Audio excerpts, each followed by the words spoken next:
ላለፉት 3 ቀናት በባሌ ምድር በርካታ አስደናቂ አስደማሚ የተፈጥሮ ጸጋዎች ስናይ ቆይተናል እና ዛሬ ዲስከስ እንድናደርግ የፈለኩት ብዙ የሚያስቆጭ ነገር እንደሚሰማችሁ አልጠራጠርም። ግማሹ ለሊት በጣም በብዙ ሲያሳስበኝ ነው ያደረኩት። አልተኛውም። ለምን ለማኝ ሆን የሚለው ጥያቄ መመለስ አልቻልኩም። ባሌ ያየነው ሀብት ተፈጥሮ ስለኛ ትተን ስለአሁኑ ትተን እንዴት ነው ትውልድ ነቅቶ ከመባላት ወጥቶ አገሩን ሰርቶ ከልመና የሚወጣ ሀገር ምን ፈጥሮ ለሚለው ሪፍሌክት እንድናደርግ ነው። ለፖለቲካ ለምናምን ሳይሆን በደንብ ከውስጣችን ኢትዮጵያውያን ነቅተው ሀገራቸውን ሰርተው ሌላ መርዳት ሲገባን እኛ ያለንበት ሁኔታና የተሰጠን ነገር አብሮ አይሄድም። 2-3 ሰው ጠይቄ ያለው ያው እንደምታውቁት ሁሉንም ዓለም የማየት እድል አግኝቻለሁ። በሁሉም ዓለም ሻል ያሉ የሚባሉ ነገሮች ለማየት እድል አግኝቻለሁ። እኔ አጋንኛው እንዳይሆን እየጠየቀ ያሉኝ ሰዎችም መሰል ሐሳብ ነው ያላቸው። እስካሁን በህይወት ዘመኔ እንደ ባሌ ያለ ምድር ሁሉም ነገር በአንድ ስፍራ ያለው አይቻላቅም። ኢትዮጵያም ውስጥ አፍሪካም ውስጥ የትም ዓለም ይሄ ተሰጥቶን ግን ልጆቻችን ጫማ የላቸው። ቤቶቻችን አይታችሁ ከሆነ በጣም ያሳዝናሉ። ለምን የሚለው ጥያቄ መልስ አላገኘሁለትምና ዲስከስ አድርገን ምናልባት ትውልድ ነቅቶ ተምሮ እኛ ያበላሸውን ነው ያላስተካከልነው ነገር አርቆ አርሞ ለነገይቱ ኢትዮጵያ ተስፋ እንዲሆነው የዛሬ ውይይታችን ኢንፎርማል ሆኖ ከዛ ኢንፎርማል ሐሳብ ውስጥ የሆነች ቁም ነገር በአንዳንድ ጀግና ሰው ጭንቅላት ውስጥ መልእክት ዘር ሆና ያቺ ዘር በቅላ አንድ ቀን በእኛ እድሜ ወይም ከኛ በኋላ በትውልድ ውስጥ የተሻለ ሀገር ለማየት የሚያስችል ነገር ይፈጥራል በሚል እምነት ነው። ዋና ኮርኮር ሐሳባችሁን ሪፍሌክት እንድታደርጉና ከዛ ኢትዮጵያውያን ተምረው ትውልድ ተምሮ ሰብሰብ ብሎ ባሌ እንዳያችሁት ለሁላችን ይበቃል። በጣም ሰፊ ቦታ ነው። ብናርሰው ብንሰራበት የሚያልቅ አይደለም። ካለንበት ሁኔታ ወጥተን እንዴት ነው ሀገር ሰርተን በጋራ ምን ኖረው የሚለውን ነገር ሲኒየር አመራሮች አላችሁ፣ ወጣቶች አላችሁ፣ ከተለያየ ፐርስፔክቲቭ የተሰማችሁን እውነተኛ ስሜት ሪፍሌክት በማድረግ ሌሎች ሰዎች ተምረው እንዲነቃቁ፣ እንዲሰሩ፣ እንዲበረቱ ሀገር ጥሎ መሰደድ ሳይሆን ወደ ሀገር መሰደድ ሀገርን ወደ ማወቅ እንዲመለሱ የሚያደርጉ ሀሳቦች እንደሚፈልቁ መተማመን ነው። ይሄን ውይይት እዚህ ጋር እንድናደርግ የፈለግነው ያው ሂስቶሪክ ስለሆነ እግረ መንገዱንም ትውልድ እንዲያዩ ነው። ያን ታሳቢ አድርጋችሁ የተሰማችሁን ስሜት መግለጽ ይላላችሁ። በመጀመሪያ ደረጃ ክቡር ጠቅላይ ሚኒስትር ይሄን እድል ስለሰጠን በጣም ነው የማመሰግነው። ይሄ ባሌን አውቀዋለሁ። ባሌን ግን የማውቀው ላዩን ነው። ብዙ ጊዜ ተመላልሼበታለሁ። ላለፉት 30 ዓመታት አውቀዋለሁ፣ ግን የማውቀው ላዩን ነው። አሁን ያለውን ሀብት በዚህ ደረጃ የመረዳት እድል አልነበረኝም። አንዳንዱን በወሬ እንደዚህ ያለ የሚል እንሰማለን፣ አንዳንዱን አሁን ግን ያለው ነገር ለባሌ ብቻ ሳይሆን ለኢትዮጵያም ለአፍሪካም የሚበቃ ሁሉም ነገር ያለበት ትልቅ ሀገር ነው ብዬ ወስዳለሁ። እንደተባለው ይህን አይነት ሀብት ይዘን 3 ነገሮች አሉ እኔ በጣም የሚቆጨኝ። አንደኛ የድህነት ጫፍ ያለበት ነው። መሰረተ ልማት የለም። ለህብረተሰብ መሰረታዊ የሚባሉ የሚያስፈልጉ ነገሮች አልተሰሩም። ሀብት ላይ ተቀምጦ የድህነት ጥግ የሚኖር ማህበረሰብ መሆኑ አንዱ እጅግ በጣም የሚቆጭ ነው። ሁለተኛው የሚቆጨው በቅርብ ሳውዲ ሄጄ ነበር። አመት አልሞላኝም። ብዙ ወጣት ኢትዮጵያኖች ከሚሰደዱባት ዞኖች አንዱ ባሌ ነው። ተሰደው ሄደው ገሚሱ ባህር ላይ ይቀራል። ህገወጥ በሆነ መንገድ ነው የሚሄደው። ገምሱ ደግሞ እዛ የሰው ቤት ያጥባል እና ግመል ይጠብቃል። ይህን የመሰለ ሀብት ትቶ በባህር እየሰጠመ ሰው ቤት እያገለገለ አስቸጋሪ በሆነ መንገድ ህይወቱን ያሳልፋል። ይሄ ግን እነዛንም አምጥቶ እዚህ ማስተዳደር የሚችል ሀብት ነው ያለው። ሶስተኛው ይሄን እያለን ይሄን ወደ ጎን ትተን እኛ በመጨቃጨቅና በመዋጋት ነው ጊዜያችንን የምናሳልፈው። እነዚህ በጣም የሚቆጩኝ ነገሮች ናቸው። ትላንትናም እየተንቀሳቀስን ስናይ ዝም ብለን እየተነጋገርንበት የነበረ ጉዳይ ነው። ይሄ አሁን የደረሰው ነገር ጅምር ነው ብዬ አምናለሁ። ገና ጅምር ነው። ብዙ ነገር ይኖራል። ይሄን በጅምር ያለ ነገር ከንትን ወተን ከጭቅጭቅ ከንትርክ ከመጋደልና ከመታኮስ ወተን ሙሉ አቅማችንን እንደዚህ አይነት ሀብትን ወደ ተጨባጭ ነገር የመቀየር ነገርና ከድህነትም ለመውጣት መጪው ትውልድ በአገሩ የሚኮራበት የሚኖርበት እኛ ተሰደን የምንኖርበት ሳይሆን ሌሎች መጥተው እዚህ የሚኖሩበት ሁኔታ ለመፍጠር በሰፊው መስራት አለበት ብዬ አምናለሁ። ከዚህ ውጭ ያለው ነገር በሙሉ ጥፋት ነው። አቅም አለ፣ ጭንቅላት አለ፣ ጉልበት አለ። የወጣት ሀገር ነው። ይሄ የወጣት ሀገር ወደዚህ ወደ ራሱን ሀብት አውጥቶ ወደ መጠቀም መምጣት አለበት ብዬ አምናለሁ። እድል ከተገኘም የኛን አይነት እድል ማግኘት በጣም ይከብዳል። ግን መጥቶ የሚያይበት ማየት የሚገባቸው መጥቶ የሚያዩበት ሚዲያዎችም ይህን ሀብትን የሚያስተዋውቁበት ሁኔታ መኖር አለበት እላለሁ። አሁንም መልሼ ማመስገን እፈልጋለሁ። ይሄ ትልቅ ሀብት ነው። ይሄ ትልቅ እድል ነው። ይሄን ትልቅ እድል በማግኘቴም እውነት ለመናገር በህይወት ኖሬ ይሄን በማግኘቴ በጣም እድለኛ ነኝ ብዬ ነው የማስበው። በጣም ደስ ብሎኛል። ትውልድም ይሄን ይዞ መሄድ አለበት ብዬ አምናለሁ። አመሰግናለሁ ክቡር ጠቅላይ ሚኒስትር። 3 ቀን ቆይታችን እዚህ መጀመሪያ ማንሳት የምፈልገው ይሄ ቲም የተደራጀበት ሁኔታ በራሱ ከዚህ በፊት ከነበረው ሁኔታ ለየት ያለ ነው። ነባር አመራሮች ከተለያየ ቦታ የመጣን በፊት አብረን የነበርን አሁን ደግሞ አዲሱ አመራር ያለበት ኮምቢኔሽኑ ጠለቅ ያለ መልእክት ሊሰጥ የሚችል የምናየውንም ነገር ሞር በፊት ከነበረው ሁኔታ ጋር ለማነጻጸር ትልቅ አጋጣሚ የፈጠረ ስለሆነ የቡድኑ ኮምቢኔሽን በጣም ማድነቅ እፈልጋለሁ። ከዛ በኋላ እንግዲህ ብዙ ስራዎች ብዙ ቦታ ላይ እንደተጀመሩ አውቃለሁኝ። ስለ ባሌ እያወራን ስለሆነ ቅድም አባዱላ እንዳለው ባሌ እንግዲህ በተደጋጋሚ በብዙ ሁኔታ መጥቻለሁኝ። እኔም ባሌን በዚህ መልኩ አይቻት አላቅም። ባሌን በዚህ መልኩ አይቻት አላቅም ስል ዛሬ የነበረው ትላንት የነበሩ ነገሮች ዛሬ ስለተቀየሩ አይደለም። ትላንት የነበረው መልክዓ ምድር ዛሬም አለ። ትላንት የነበረው የአየር ሁኔታ የአየር ጸባይ ዛሬም አለ። እነዚህ ታሪካዊ ሀብቶቻችን ትላንትም ነበሩ። ዛሬ ያየነው ባሌን ገልጸን ነው ያየነው። የተጀመሩ ስራዎች 3 ቀን ፈይቶብን ያየናቸው የተጀመሩ የልማት ስራዎች ባሌን ውስጥ የነበራትን እምቅ በተወሰነ ሁኔታ ገልጦ ለማየት እድል አግኝቻለሁ። ይሄ ዋናው ነገር ነው። ቅድም እርሶ ካነሱት ከድህነት ጋር ተያይዞም ያለንን ሀብትና ያለንን ፖቴንሻል አቅም ገልጦ የማየት አቅም ነው የነበረን ችግር። ዋናው ይሄ የሊደርሺፕ ችግር ነው፣ የሊደርሺፕ ሁኔታ ነው ብዬ ነው የምወስደው። ትላንት የነበረን ዛሬም ያለን ነገም የሚኖረን በደንብ ወደ ውስጥ ገልጠን ካየን ያለን ሀብት ለሀገራችን ይሆናል፣ ለባሌ ይሆናል፣ ለኦሮሚያ ይሆናል፣ ከዛ በላይ ደግሞ ለመላው ሀገራችን ይሆናል።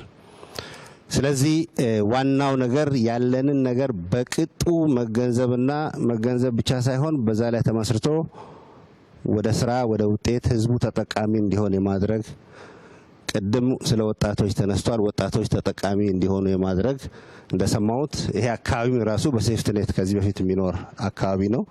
አሁን በመሰረቱ ተቀይሯል። ግድቦች አይተናል። ሎጆች፣ የቱሪስት ቦታዎች ባሌ በፊትም የቱሪስት አካባቢ ነው። ግን ይሄ ሲጨመር ሊመጣ የሚችለውን ነገር በቀላሉ መገንዘብ ይቻላል። ግን ዋናው መተባበር፣ በጋራ የመስራት፣ በጋራ የማሰብና በጋራ በዚህ ላይ ይህንን ገልጦ የሚያይ የመሪነት ሚና አስፈላጊ ነው ብዬ ነው ማምነው። በጣም ደስተኛ ነኝ። አመሰግናለሁኝ። እኔም በጣም አመሰግናለሁኝ። እኔ መጀመሪያ ወደዚህ እንደዚህ ጉብኝት እመጣለሁ ወይ ሲባል ምን ኤክስፔክት እንደማድረግ አላቅም ነበር እና ያው ማየት ፈልግ ስለነበር እሺ አልኩኝ። እዚህ ከመጣሁ በኋላ ያየሁት ነገር ፈጽሞ ከገመትኩት በላይ ነው። ይሄ እንደዚህ አይነት ሁኔታ አያለሁ ብዬ አልገመትኩም ነበር። አንደኛ ከድሮ የስራ ጓደኞቼ፣ የትግል ጓደኞቼ ጋር አብረን ብዙ ጊዜ እንድናሳልፍ እድል አገኘሁ።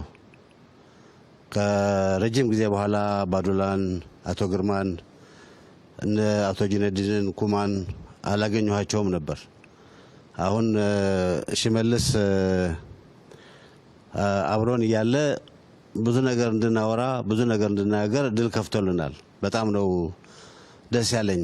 ከዛ በላይ ግን ባሌ እኔም በወሬ አውቀዋለሁ ማለት እንደነ አባዱላ እንደነ ወርቅነህ አልተመላለስኩም። መከላከያ ያለሁ የተወሰኑ ቦታዎች ይመጣ ነበር። የዚህን ያክል ስፋት፣ የዚህን ያክል የመሬት ልማት፣ የዚህን ያክል የውሃ ብዛት፣ የዚህን ያክል ኢኮሎጂካል ዲፈረንስ ያለው አካባቢ ማንኛውንም ነገር ለመስራት የሚያስችል የተመቸ ሁኔታ ያለ መሆኑን አላቅም ነበር። የሶፍ ዑመር ዋሻ ሰማለሁ በወሬ 15-20 ኪሎ ሜትር ርቀት ያለው የዋሻ ውስጥ ሰፈር እንዳለ ግን አላቅም ነበር። የተወሰነ ዋሻ ነበር የሚመስለኝ። አሁን ደግሞ አደረጃጀቱና ስርዓቱ ለወደፊትም እየቀጠለ ይሄዳል። ግን በጣም በሚመች መንገድ እየተዘጋጀ ያለ መሆኑን ነው ያየሁት። በ10 ሺዎች የሚቆጠር ሄክታር መሬት ለምቶ በባሌ ውስጥ ያሉት ከባሌ ተራራ የሚመነጩት ወንዞች ለማንኛውም ልማት እየተዘጋጁ መሆናቸውን ስታይ የሚያጭረው ተስፋ በጣም ትልቅ ነው። በጣም ትልቅ ነው። ትንሽ እንትን አይደለም። በመቶ ሺዎች የሚቆጠሩ ሄክታሮች ናቸው እየለሙ ያሉት እና ይሄ ለኔ በጣም ትልቅ ተስፋ ነው የሚሰጠኝ። ይሄ ከመሬት በላይ ያለው ሀብት ነው። ይሄ ከመሬት በታች ያለው ሀብት ገና አልታየም እና ሰላማችንን ጠብቀን እየተቻቻልን የፖለቲካ ስርዓታችንንም አስተካክለን ችግር በሚፈታ መንገድ ከሄድን በጣም በጣም ብራይት የሆነ የወደፊት እድል እንዳለን ነው እያሳየኝ ይሄድ ያለው። አሁንም ሙሉ በሙሉ ከችግሮቻችን እንዳልወጣን አውቃለሁ። ችግሮች እንዳሉ አውቃለሁ። እነዚህ ችግሮች የፖለቲካ ስርዓታችንንም በማስተካከል እየተቻቻልን እኔ ያልኩት ብቻ ይሁን ሳንል የራሳችንን ጉዳይ ሳፕረስ አድርገን ለሀገር የሚጠቅም ነገር በመስራት እንፈታቸዋለን። ከዚህ ጎን ለጎን ደግሞ የኢኮኖሚ ሁኔታ እየተሻሻለ ሲሄድ የፖለቲካ ስርዓታችንን የበለጠ ያጠናከረ ይሄዳል የሚል ተስፋ እንዲይዝ ነው ያደረገኝ። ይህንን ሳይ ተስፋውን አያለሁ። አሁን ያለውን ተጨባጭ ፕሮብሌምም አውቃለሁ አያለሁ። እነዚህን ሁኔታዎች መፍታት እርጀንሲ ያለው ጉዳይ እንደሆነ ይሄ ስራም እነሱን ከመፍታት አንጻር ቀላል ያልሆነ እርምጃ ወደፊት እንደሚወስደን አስባለሁ። ያም ሆነ በጣም ነው የማመሰግነው ወደዚህ በመምጣቴ። የድሮ ጓደኞቼን የስራ ጓደኞቼን በማግኘቴ በጣም ደስተኛ ነኝ። እንደ አቶ ሽመልስ ያሉ ወጣቶች ጋር ደግሞ በደንብ ማውራታችን በጣም ደስተኛ ነኝ። እንደዚህ አይነት ዩኒክ ስብስብ ያለፈውንም እያወራህ የሚመጣውንም እያሰብክ መሄድ የሚያስችል ሪትሪት አይነት ልበለው መዘጋጀቱ በጣም ትልቅ ነገር ነው የሚል እምነት አለኝ። ከመጠን በላይ አመሰግናለሁ። ክቡር ጠቅላይ ሚኒስትር፣ ከመደበኛ የዕለት ተዕለት ስራችን ወጥተን ብዙዎቻችን በተግባሩ ላይ ያልተሳተፍን እርስ በርሳችንም እንድንገናኝ እድሉ ተሰጥቶን እዚህ በመገኘታችን በጣም አመሰግናለሁ። በፌዴራል መንግስት በእርሶ የሚመራ ኢኒሼቲቭ እና በክልሉ የተሰሩት ብዙ ስራዎች ከገመትኩት በላይ ናቸው። እውነቱን ለመናገር ከገመትኩት በላይ ናቸው። በልጅነት እኔ ባሌ ጠቅላይ ግዛት ይባል ከነበረበት ዘመን ነው ማውቀው እና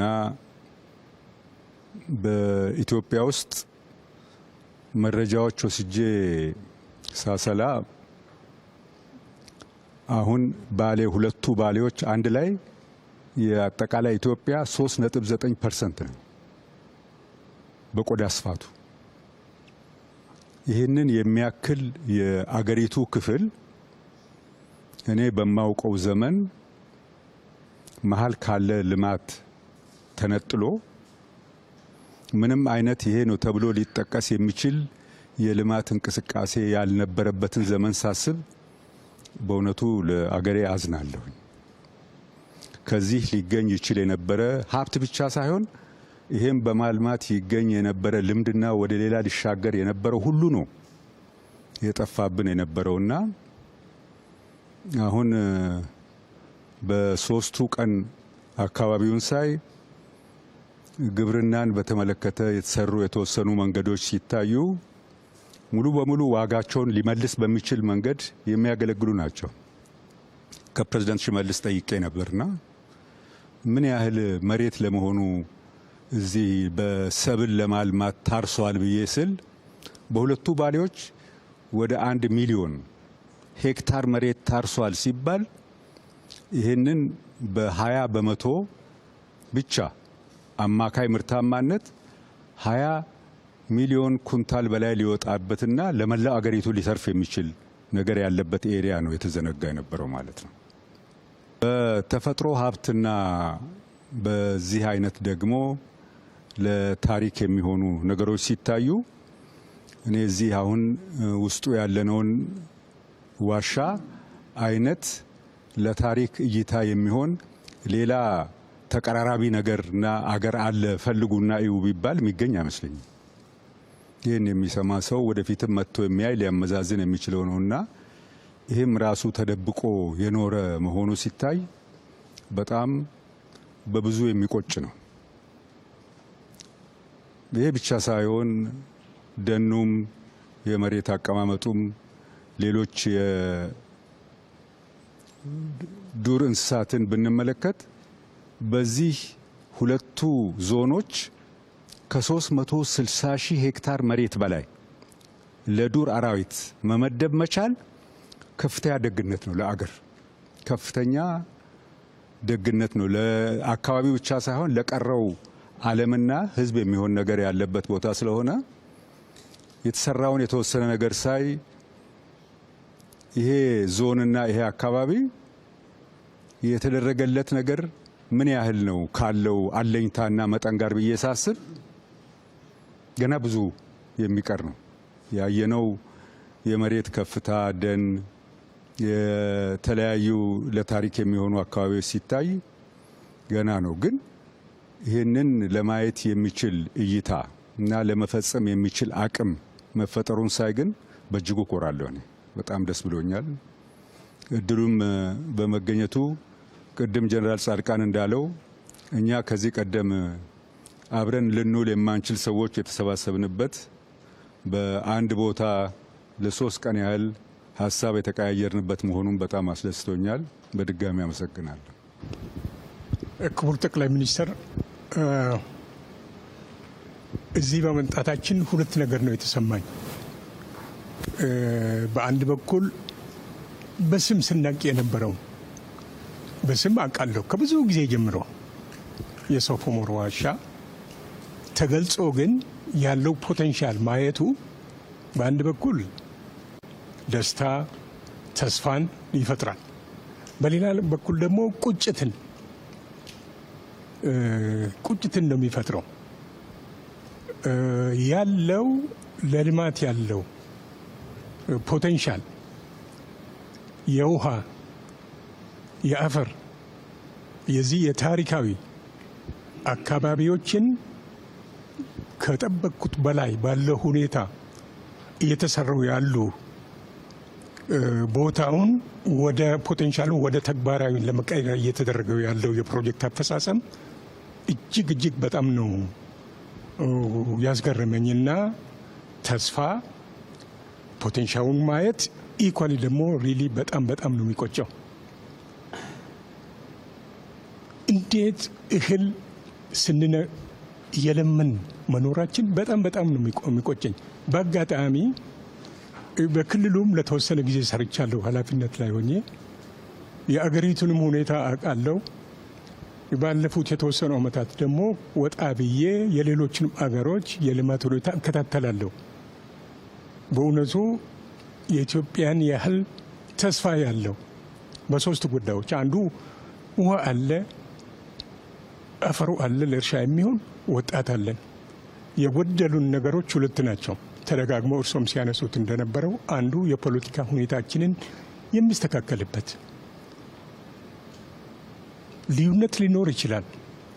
ከድህነት ልንወጣ የምንችልበትም የሚኒመም ጉዳይ ላይ ለመስማማት የማያስችል ምክንያት ራሽናሉ ለማግኘት ያስቸግራል። ስለዚህ እነዚህ ነገሮች ከተስተካከሉ እና መጨረሻ ላይ ደግሞ ትናንትና የወልመን የውሃ ፕሮጀክት ሲያስመርቁ የተናገሩት አንድ ብዙ ጊዜ እርስዎ የሚናገሩት ፕሮጀክቶች የሚሰሩት ለሚቀጥሉ 10-20 ዓመት አይደለም። ነገር ግን ለራሴ እንደምኖርበት ለራሴ ተብሎ መስራት መቻሉን የፕሮጀክቶቻችንን እድሜ እንዲራዘሙ የማድረግ ጥራታቸው እንዲጠናከሩ ለማድረግ ያስተላለፉት መልእክት በጣም ደስ ብሎኛል እና በዚህ አጋጣሚ እዚህ የተገኙትን ወጣቶች እንደኛ ለጡረታ ወጥተን ላለኑም ሰዎች አንድ ላይ ማገናኘት መቻሎ በድጋሚ በጣም አመሰግናለሁ። ቴንኪዩ። ክቡር ጠቅላይ ሚኒስትር በጣም አመሰግናለሁ። እኔም ይህን እድል በማግኘቴ ትልቁ እድል የተለያዩ ሰዎች በተለያየ ጄኔሬሽን ያለን ሰዎች አንድ ላይ መምጣት እና ከርሶም ጋራ በግንባር ተያይተን የመነጋገር ነገር ነው። ትልቅ እድል ነው ይሄ። ስለ ባሌ ብዙ ብለውታል። እንደርሶ ያ ተራራ ላይ ወጥቶ መላ ቪውን አይቶ አንደርስታንድ የማድረግ እጥረት ቢኖርም ይሄንን አካባቢ በጣም አውቀዋለሁ። ይሄ የሙዳ አካባቢ ነው። ከድሬ ሼከና ሁሴን ጋራ የሚገናኝ ነው። ታሪኩንም አውቀዋለሁ። የዚህ ዋሻ ጂኦሎጂካል አፈጣጠርም ጭምር በጥናትም አውቀዋለሁ። እዚህ ሶፍ ዑመር መንደር የምትባል ነበረች ገበያ በሳምንት የምትቀመጥ።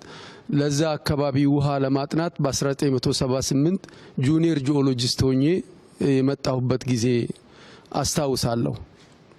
እና ይሄ በጣም ድንቅ የሆነ አካባቢ ከአግሮ ኢኮሎጂውም ከሂስትሪም እንደዚሁም ደግሞ ከቱሪዝም ፖቴንሻል አንጻር ቅድም እንደተባለው የማዕድን ሀብታችን ጭምር በዚህ ዙሪያ ከሳነቴ ተራራ ጀምሮ እስከታች በደቡብ ምዕራብ እስከ ገናሌ ወንዝ በዚህ በኩል ደግሞ እስከ ድሬ ሼክ ሁሴን ወደ ሀረርጌ የሚዋሰነው ኤሪያ በሙሉ የዋቤ ወንዝ ተከትሎ የማዕድን ፖቴንሻሎች አሉ። ነገር ግን ይህ ነው የሚባል ለምሳሌ እንደ ትግራይ እንደ ወለጋ እንደ ሻኪሶ ኤሪያ በማዕድን ሀብታችን የተሻለ ጥናት እንደተሰራው እዚህ አካባቢ አልተሰራም። ስለዚህ ይሄ ኢንተርቬንሽን በእርሶ መሪነት የመጣው የባለሙያውንም የአመራሩንም የሀገሪቱንም ሕዝብ አይን የሚገልጽ ነው። ይሄ ትልቅ ነገር ነው። ፖቴንሻሉ ኢሜንስ ነው። በጣም ግዙፍ ነው። የማደግ እድላችን በእጃችን ነው ያለው። ስለ ትራንስፎርሜሽን ማውራት ከጀመርን ፕሮባብሊ 20 ዓመት ይሆናል። ነገር ግን ተጨባጭ ነገር መስራት አቅቶን ተጠላልፈን ቁጭ ብለናል። ስልጣንን ማዕከል በማድረግ ቁጭ ብለናል። ነገር ግን ልማት እናምጣ ከተባለ የልማት እድሉ አለ። የምንማረው ከብዙ ሀገሮች ከቻይናን ሳውዝ ኢስት ኤዥያን ጭምር ከብዙ ሀገሮች የመማር እድሉ አለ። ቴክኖሎጂ እየገባ ነው። በርሶ መሪነት ይህ የዲጂታላይዜሽን ዘመን የመስፈኑ ጉዳይ በቀላሉ የሚታይ ሰው ፎር ግራንትድ ይወስዳል። እኔ ግን እንደዛ አላየው። በጣም ነው የሚገርመኝ። ነዳጅ ስንቀዳ ድሮ በጣም እንቸገር ነበር። በጣም ብዙ ለውጦች አሉ። ግን ኩሙሌቲቭሊ ኦቨርአርቺንግ ቪውን አስቦ የማየቱ ጉዳይ በጣም ትልቅ ነገር ነውና አሁን ሱፊያን ያለው ላይ ትንሽ ነገር ለመጨመር የኛ ሀገር ፖቴንሻል ያለው ልክ ሎ ሃንጊንግ ፍሩት እንደሚባለው እርሻ ላይ ነው። የመጀመሪያው እርሻው አልተበላም። አፈሩንና ውሃን ማገናኘት ተጀምሯል።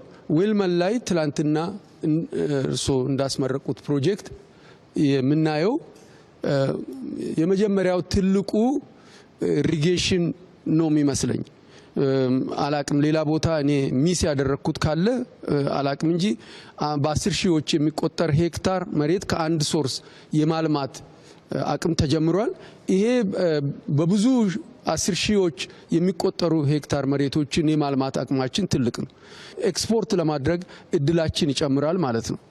ይሄ ማለት የሀገሪቱን የውጭ ምንዛሪ ፍላጎታችን ይጨምራል ማለት ነው እና ኢንዱስትሪያላይዜሽንም ከኛ የራቀ አይደለም፣ ከዚሁ ጋር የሚያያዝ ነውና እኔ በጣም የሚደንቀኝ ሳነቴንም ብዙ ጊዜ ተመላልሼበታለሁ። የእርሶ እይታ በጣም የተለየ ነው። ውበትን ብቻ ሳይሆን መሬታችንን፣ ጋራዎቻችንን፣ ደኖቻችንን ገልጠን እንድናያቸው ለመጪው ትውልድም እያስተማሩ ነው ያሉትና ይሄ በጣም ትልቅ ነገር ነው። ህዝቡም በዚህ ላይ መረባረብና ወደ አንድ ሴንተር ኦፍ ግራቪቲው ተፈጥሯል።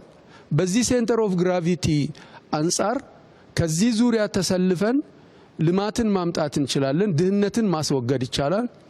ከዳሎል በረሃ አንስቶ እስከ ሳነቴ አናት ላይ ማዕድን ነው፣ እርሻ ነው፣ ልማት ነው፣ ቱሪዝም ነው፣ ኢንፍራስትራክቸር ነው። ሁሉ ነገር አለን። ይሄ ነገር ተጀምሯል ነው። ስለዚህ ይሄ የተጀመረውን ነገር ሳናደንቅ ወደ ሌላ ነገር ማሰብም አንችልምና ማመስገንም ለሰሩት እና እኛ በእድሜ ከርሶ በፊት ሆነን በሀገሪቱ በመላ ስንዞር ያላየነውን ነገር የማየት አቅም በመፍጠሩ በጣም ላመሰግን ወዳለሁ። አመሰግናለሁ።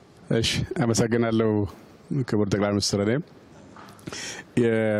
ከባሌ አንዱ የገባኝ ምን ያክል በተቃርኖ የተሞላን መሆናችንን የሚያሳይ ነገር አለው።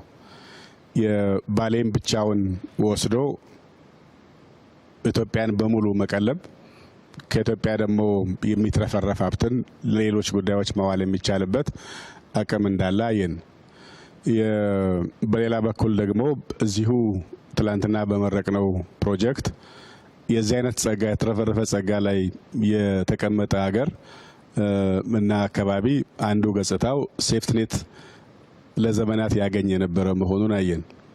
ነካ ነካ አድርጎ በአጠገቡ ውሃ በማድረስ ወደ ብልጽግና መሄድ ይችል የነበረ ማህበረሰብ በእርዳታ እህል ለዘመናት እንዲኖር ማድረጋችንን አየን። ከዚህ ወስደን ኢትዮጵያ ውስጥ የምንዋደቀው ለምን ነበረ? የምንዋደቅበት ስፍራ የት ነበረ? ለስልጣን የሞትንበት የታገልንበት አሁንም ግማሹ ጫካ ቢገባበት ምክንያት ምን ልንሰራበት ነበር ታዲያ የሚያስብል ነገር ያስነሳል። የባሌ ምን ከመጣሁበት አካባቢ ጋር የሚገናኝ ከእምነትም ጋር የሚያዝ ትስስር ስላለው ከአናጂና ጋር ተያይዞ ስለ ባሌ አውቃለሁ። አሁንም ያለሁበት አካባቢ ጋር ያሉ ከዱቄት ከምናም ጋር የሚያያዙ ስንዴ ከዚህ ወደዛ እንደሚሄድ አውቃለሁ።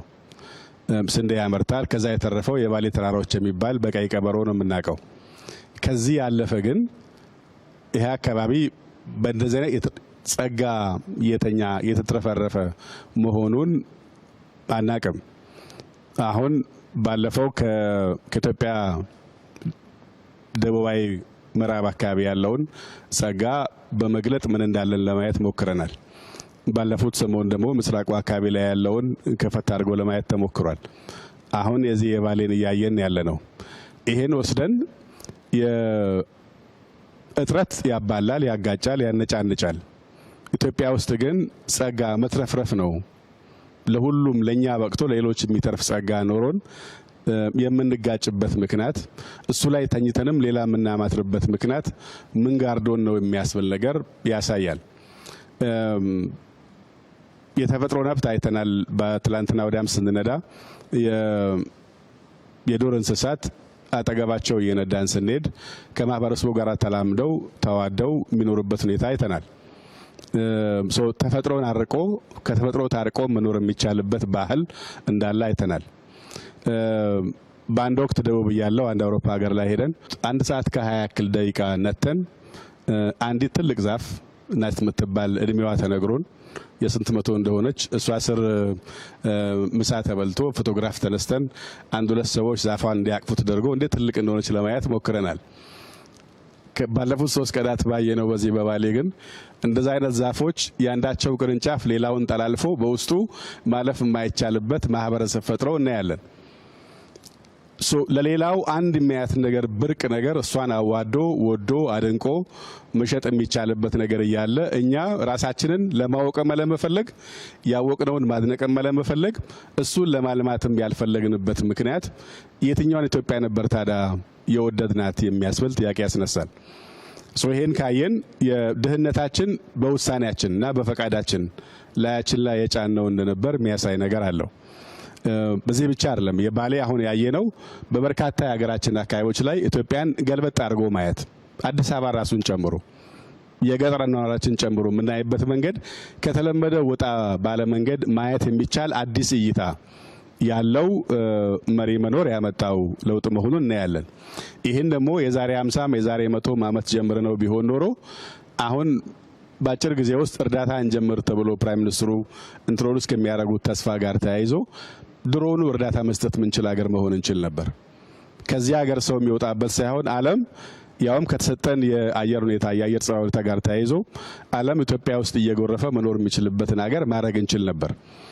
ከዚህ ጋር ተያይዞ አሁን የተፈጠረው አዲስ ለውጥ አዲስ እይታ የት ነበርንም ያስብላል፣ የት መድረስ እንደምንችልም ግን ያመላክታል። በዚህ ረገድ በተለየ መንገድ ሀገራችን እንድናቅ የጀመርንበት ሁኔታ ተስፋ ሰጪ መሆኑ ለዚህም የፕራይም ሚኒስትሩ የወሰዱት እይታም አቅምም አተያይም በጣም ጉልህ መሆኑ እድለኛ ነው ያደርገናል። አሁን እኛ የተጀመሩ ስራዎችን ጨርሰን አናቅም። ግን የተጀመሩት ስራዎች ታይተው ተረግጠው ታቅደው በጠቅላይ ሚኒስትሩ እየተብራሩ ሄደን ያየነው እነሱንም ለማየት ግን ሄደን ትንሽ ስራ ፖይዞን ደክሞናል። ከመጀመሪያው አስቦ አይቶ አቅዶ ሰው አስተባብሮ እያንዳንዱን ፕሮጀክት ደግሞ እዚህ ብቻ አይደለም በምስራቅም በምዕራብም በደቡብ ምዕራብም በደቡብ ምስራቅም ያለውን ደግሞ በዚህ መንገድ ካየነው የምንወጣበት ከፍታ ትልቅ እንደሆነ ያሳያል። የነበርንበት ዘመን ግን በውሳኔያችን ድህነት ውስጥ እንድኖር በውሳኔያችን ተርፎን እያለ ግን የተነጫነችን እንኖር የሆነበት ምክንያት የባከነ ጊዜ ነው ብለን መቆጨትና ለቀሪው ግን ቢያንስ አሁን በቀረችን ጊዜ ያለችንን አቅም ሁሉም ሰው የሚሰራውን ላለማደናቀፍ ቢያንስ ለማገዝ ማገዝ ካልተቻለም ላለማደናቀፍ መወሰን ከቻለን የባለፈውን ጊዜ ማካካስ የሚቻልበት እድል እንዳለን ማየት ይቻላል። የዚህ አካል በመሆኔም ትልቅ እድለኛ ነኝ። አመሰግናለሁ። በጣም አመሰግናለሁ። 3 ነገሮች ላይ ማተኮር ፈልጋለሁ። መጀመሪያ ምን እንደተሰማኝ የዚህ ክፍለ ሀገር ተወላጅ ነኝ። እዚህ ክፍለ ሀገር ተወላጅ እንደመሆኔ እዚህ እንደማደጌ አሁን ይሄን ሳይ ምን ተሰማኝ የሚለውን ነገር ማንሳት ፈልጋለሁ። ትላንት ያየነው ሀረና ብሉቅ አባቴ ታላቅ ወንድሜ ትግል ያደረጉበት እኔ ከብት የጠበቅኩበት ቦታ ነው። የባሌ ደኖች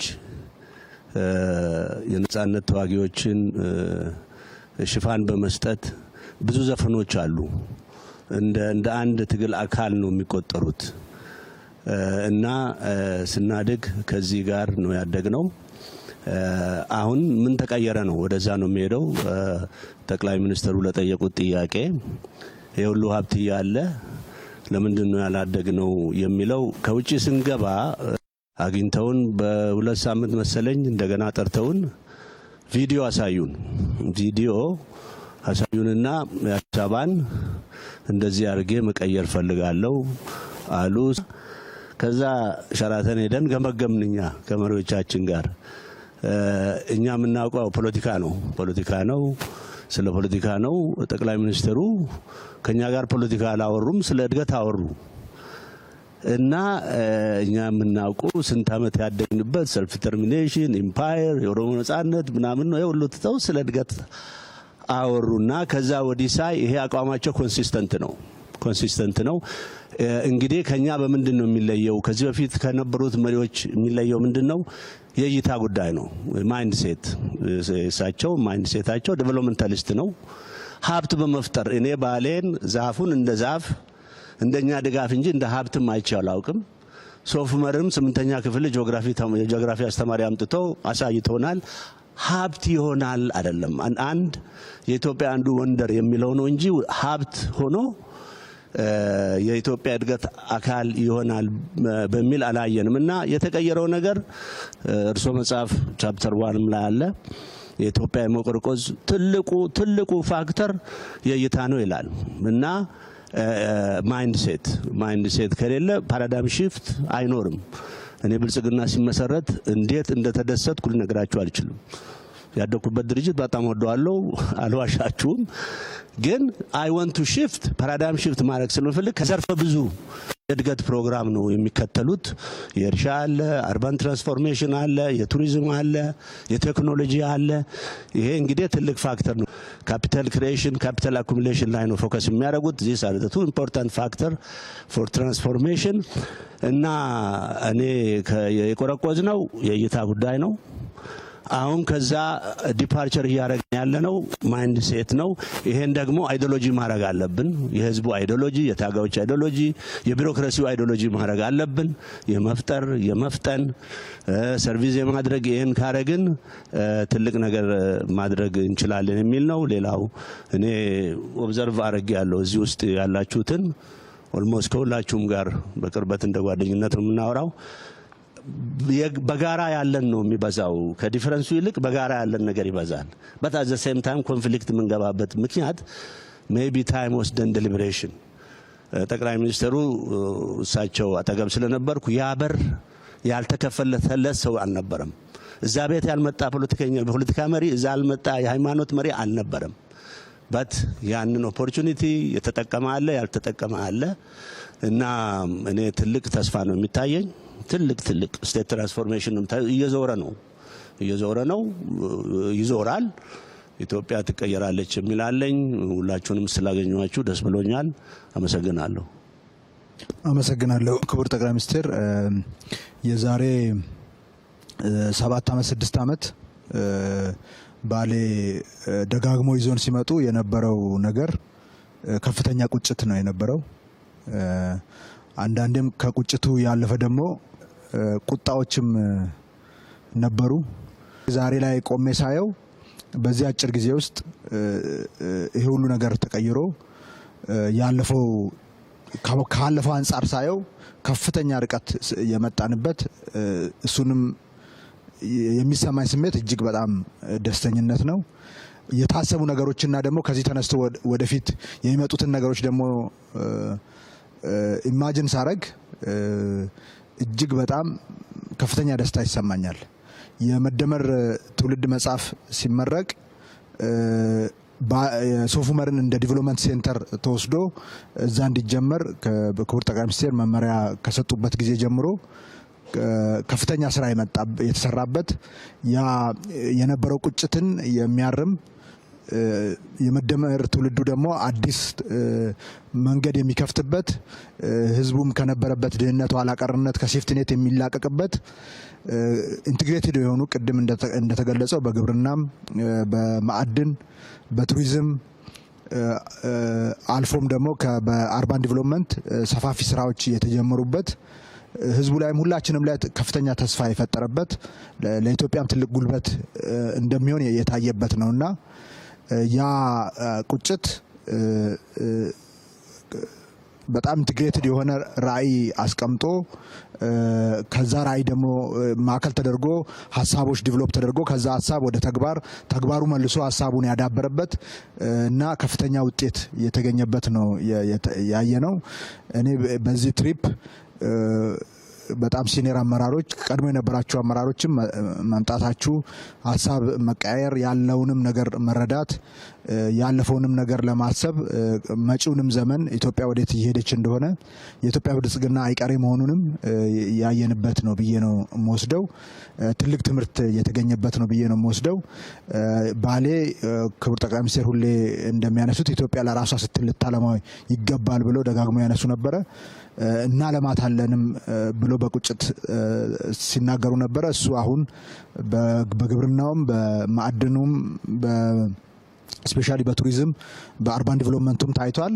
በሚቀጥሉት ጊዜያቶች ደግሞ ባሌ የምትሆነው ነገር ሳስብ መኖር ጓጓለሁ ማለት ነው።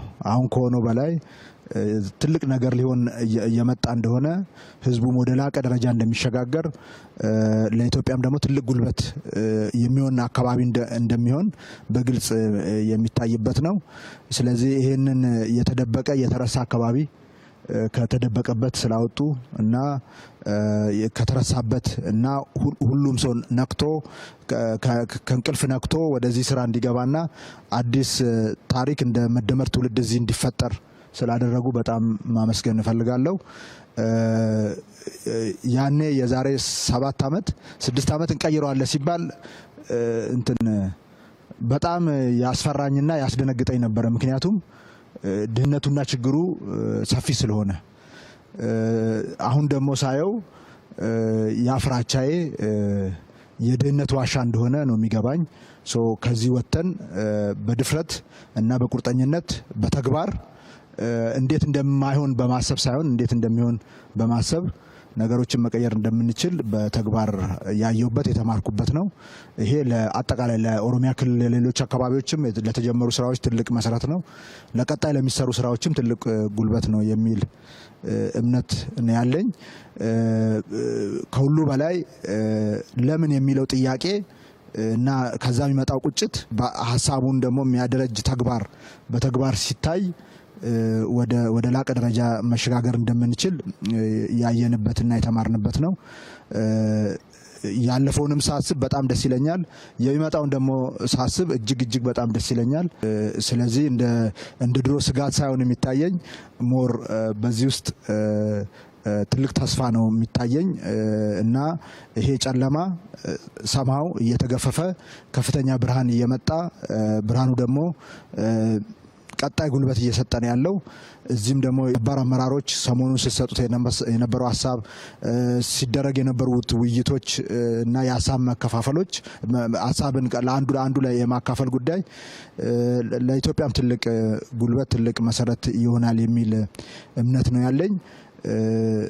እውነት ለመናገር በዚህ አጭር ጊዜ ውስጥ እንደዚህ አይነት ኢንቫይሮንመንት ተፈጥሮ ይሄ ሁሉ ሰው መጥቶ እዚህ አድሮ ተነጋግሮ ተወያይቶ እንደዚህ አይነት ነገር ማየት በመቻሌ በጣም ነው ደስ ያለኝ። አይ ቲንክ የሰሞኑን የእናንተን ቆይታ እዚህ ያለው ህብረተሰብ እና የተሰራውን ስራ አርሶ አደሩ አርብቶ አደሩ በምን ደረጃ ፊል እንደሚያደርገው እዚህ ያለው ሰው ብዙ ያንን ሊካፈለው ይችላል የሚል እምነት የለኝም። ባሌንም ያየነው 1/4 ዙን የሚሆን ነው፣ አላየነውም።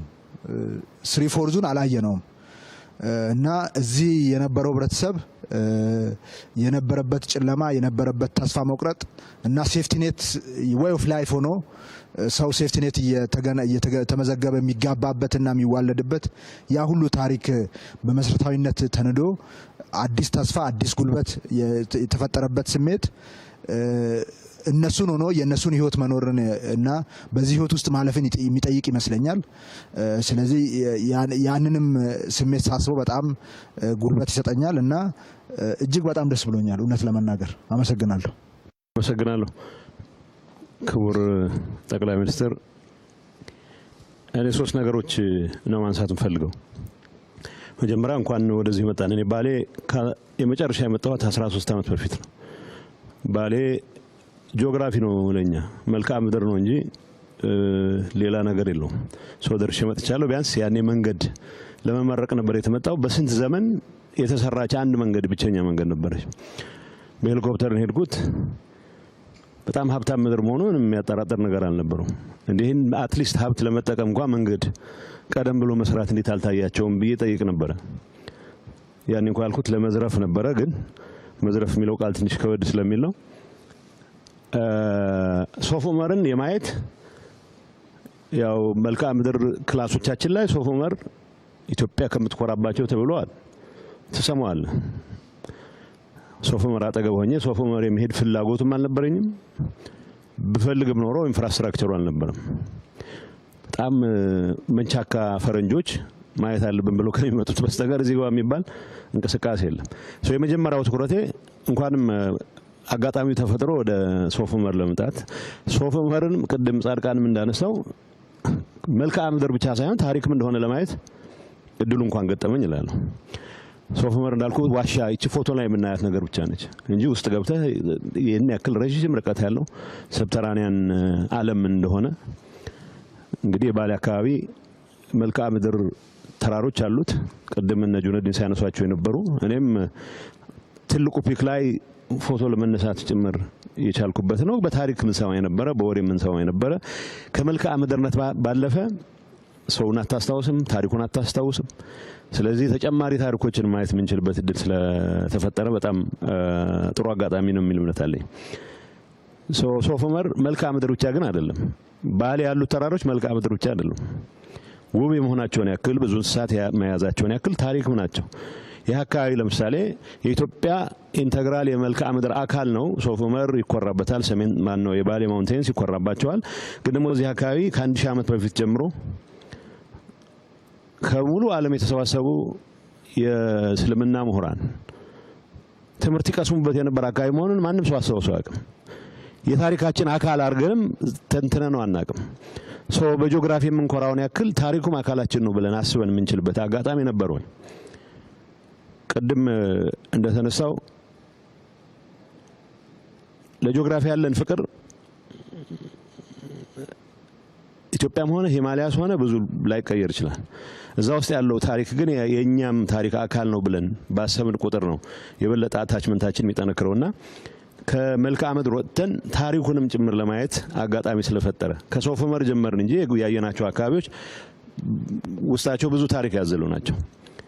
ይሄንንም ለማየት እድሉ ስለገጠመን አይ ቲንክ ጥሩ አጋጣሚ ነው የሚል እምነት አለኝ። ከሌሎች ጋር መገናኘት እኔም ያስደስተኛል። ቅድም አባዱላ ሲያነሳ ተመላልሻለሁ ይላል። ጁነዲንም ተመላልሽ ሁሉም እዚህ ይኖሩ ነበረ። ለምንድን ነው መሰረተ ልማት ማስፋፋት ያልቻል ነው የሚለው ጥያቄ ተመልሰ ስታየው ምናልባት የእንቁላልና የጫጩት የዶሮ ፕሮብሌም ጉዳይ ነው። ሰላምን ልማት ነው የሚያመጣው ወይስ ልማት ነው ሰላምን የሚያመጣው? እርግጠኛ የሆነ መልስ መስጠት አትችልም። ቢያንስ ግን አንዱ ይደግፋል። አባዱላ እዚህ በምትመጣበት ሰዓት አብዛኛው የማረጋጋት ስራ መስራት ላይ ትኩረት አድርገህ ሊሆን ይችላል። ጁነዲን በሚመጣበት ሰዓት ስላይትሊ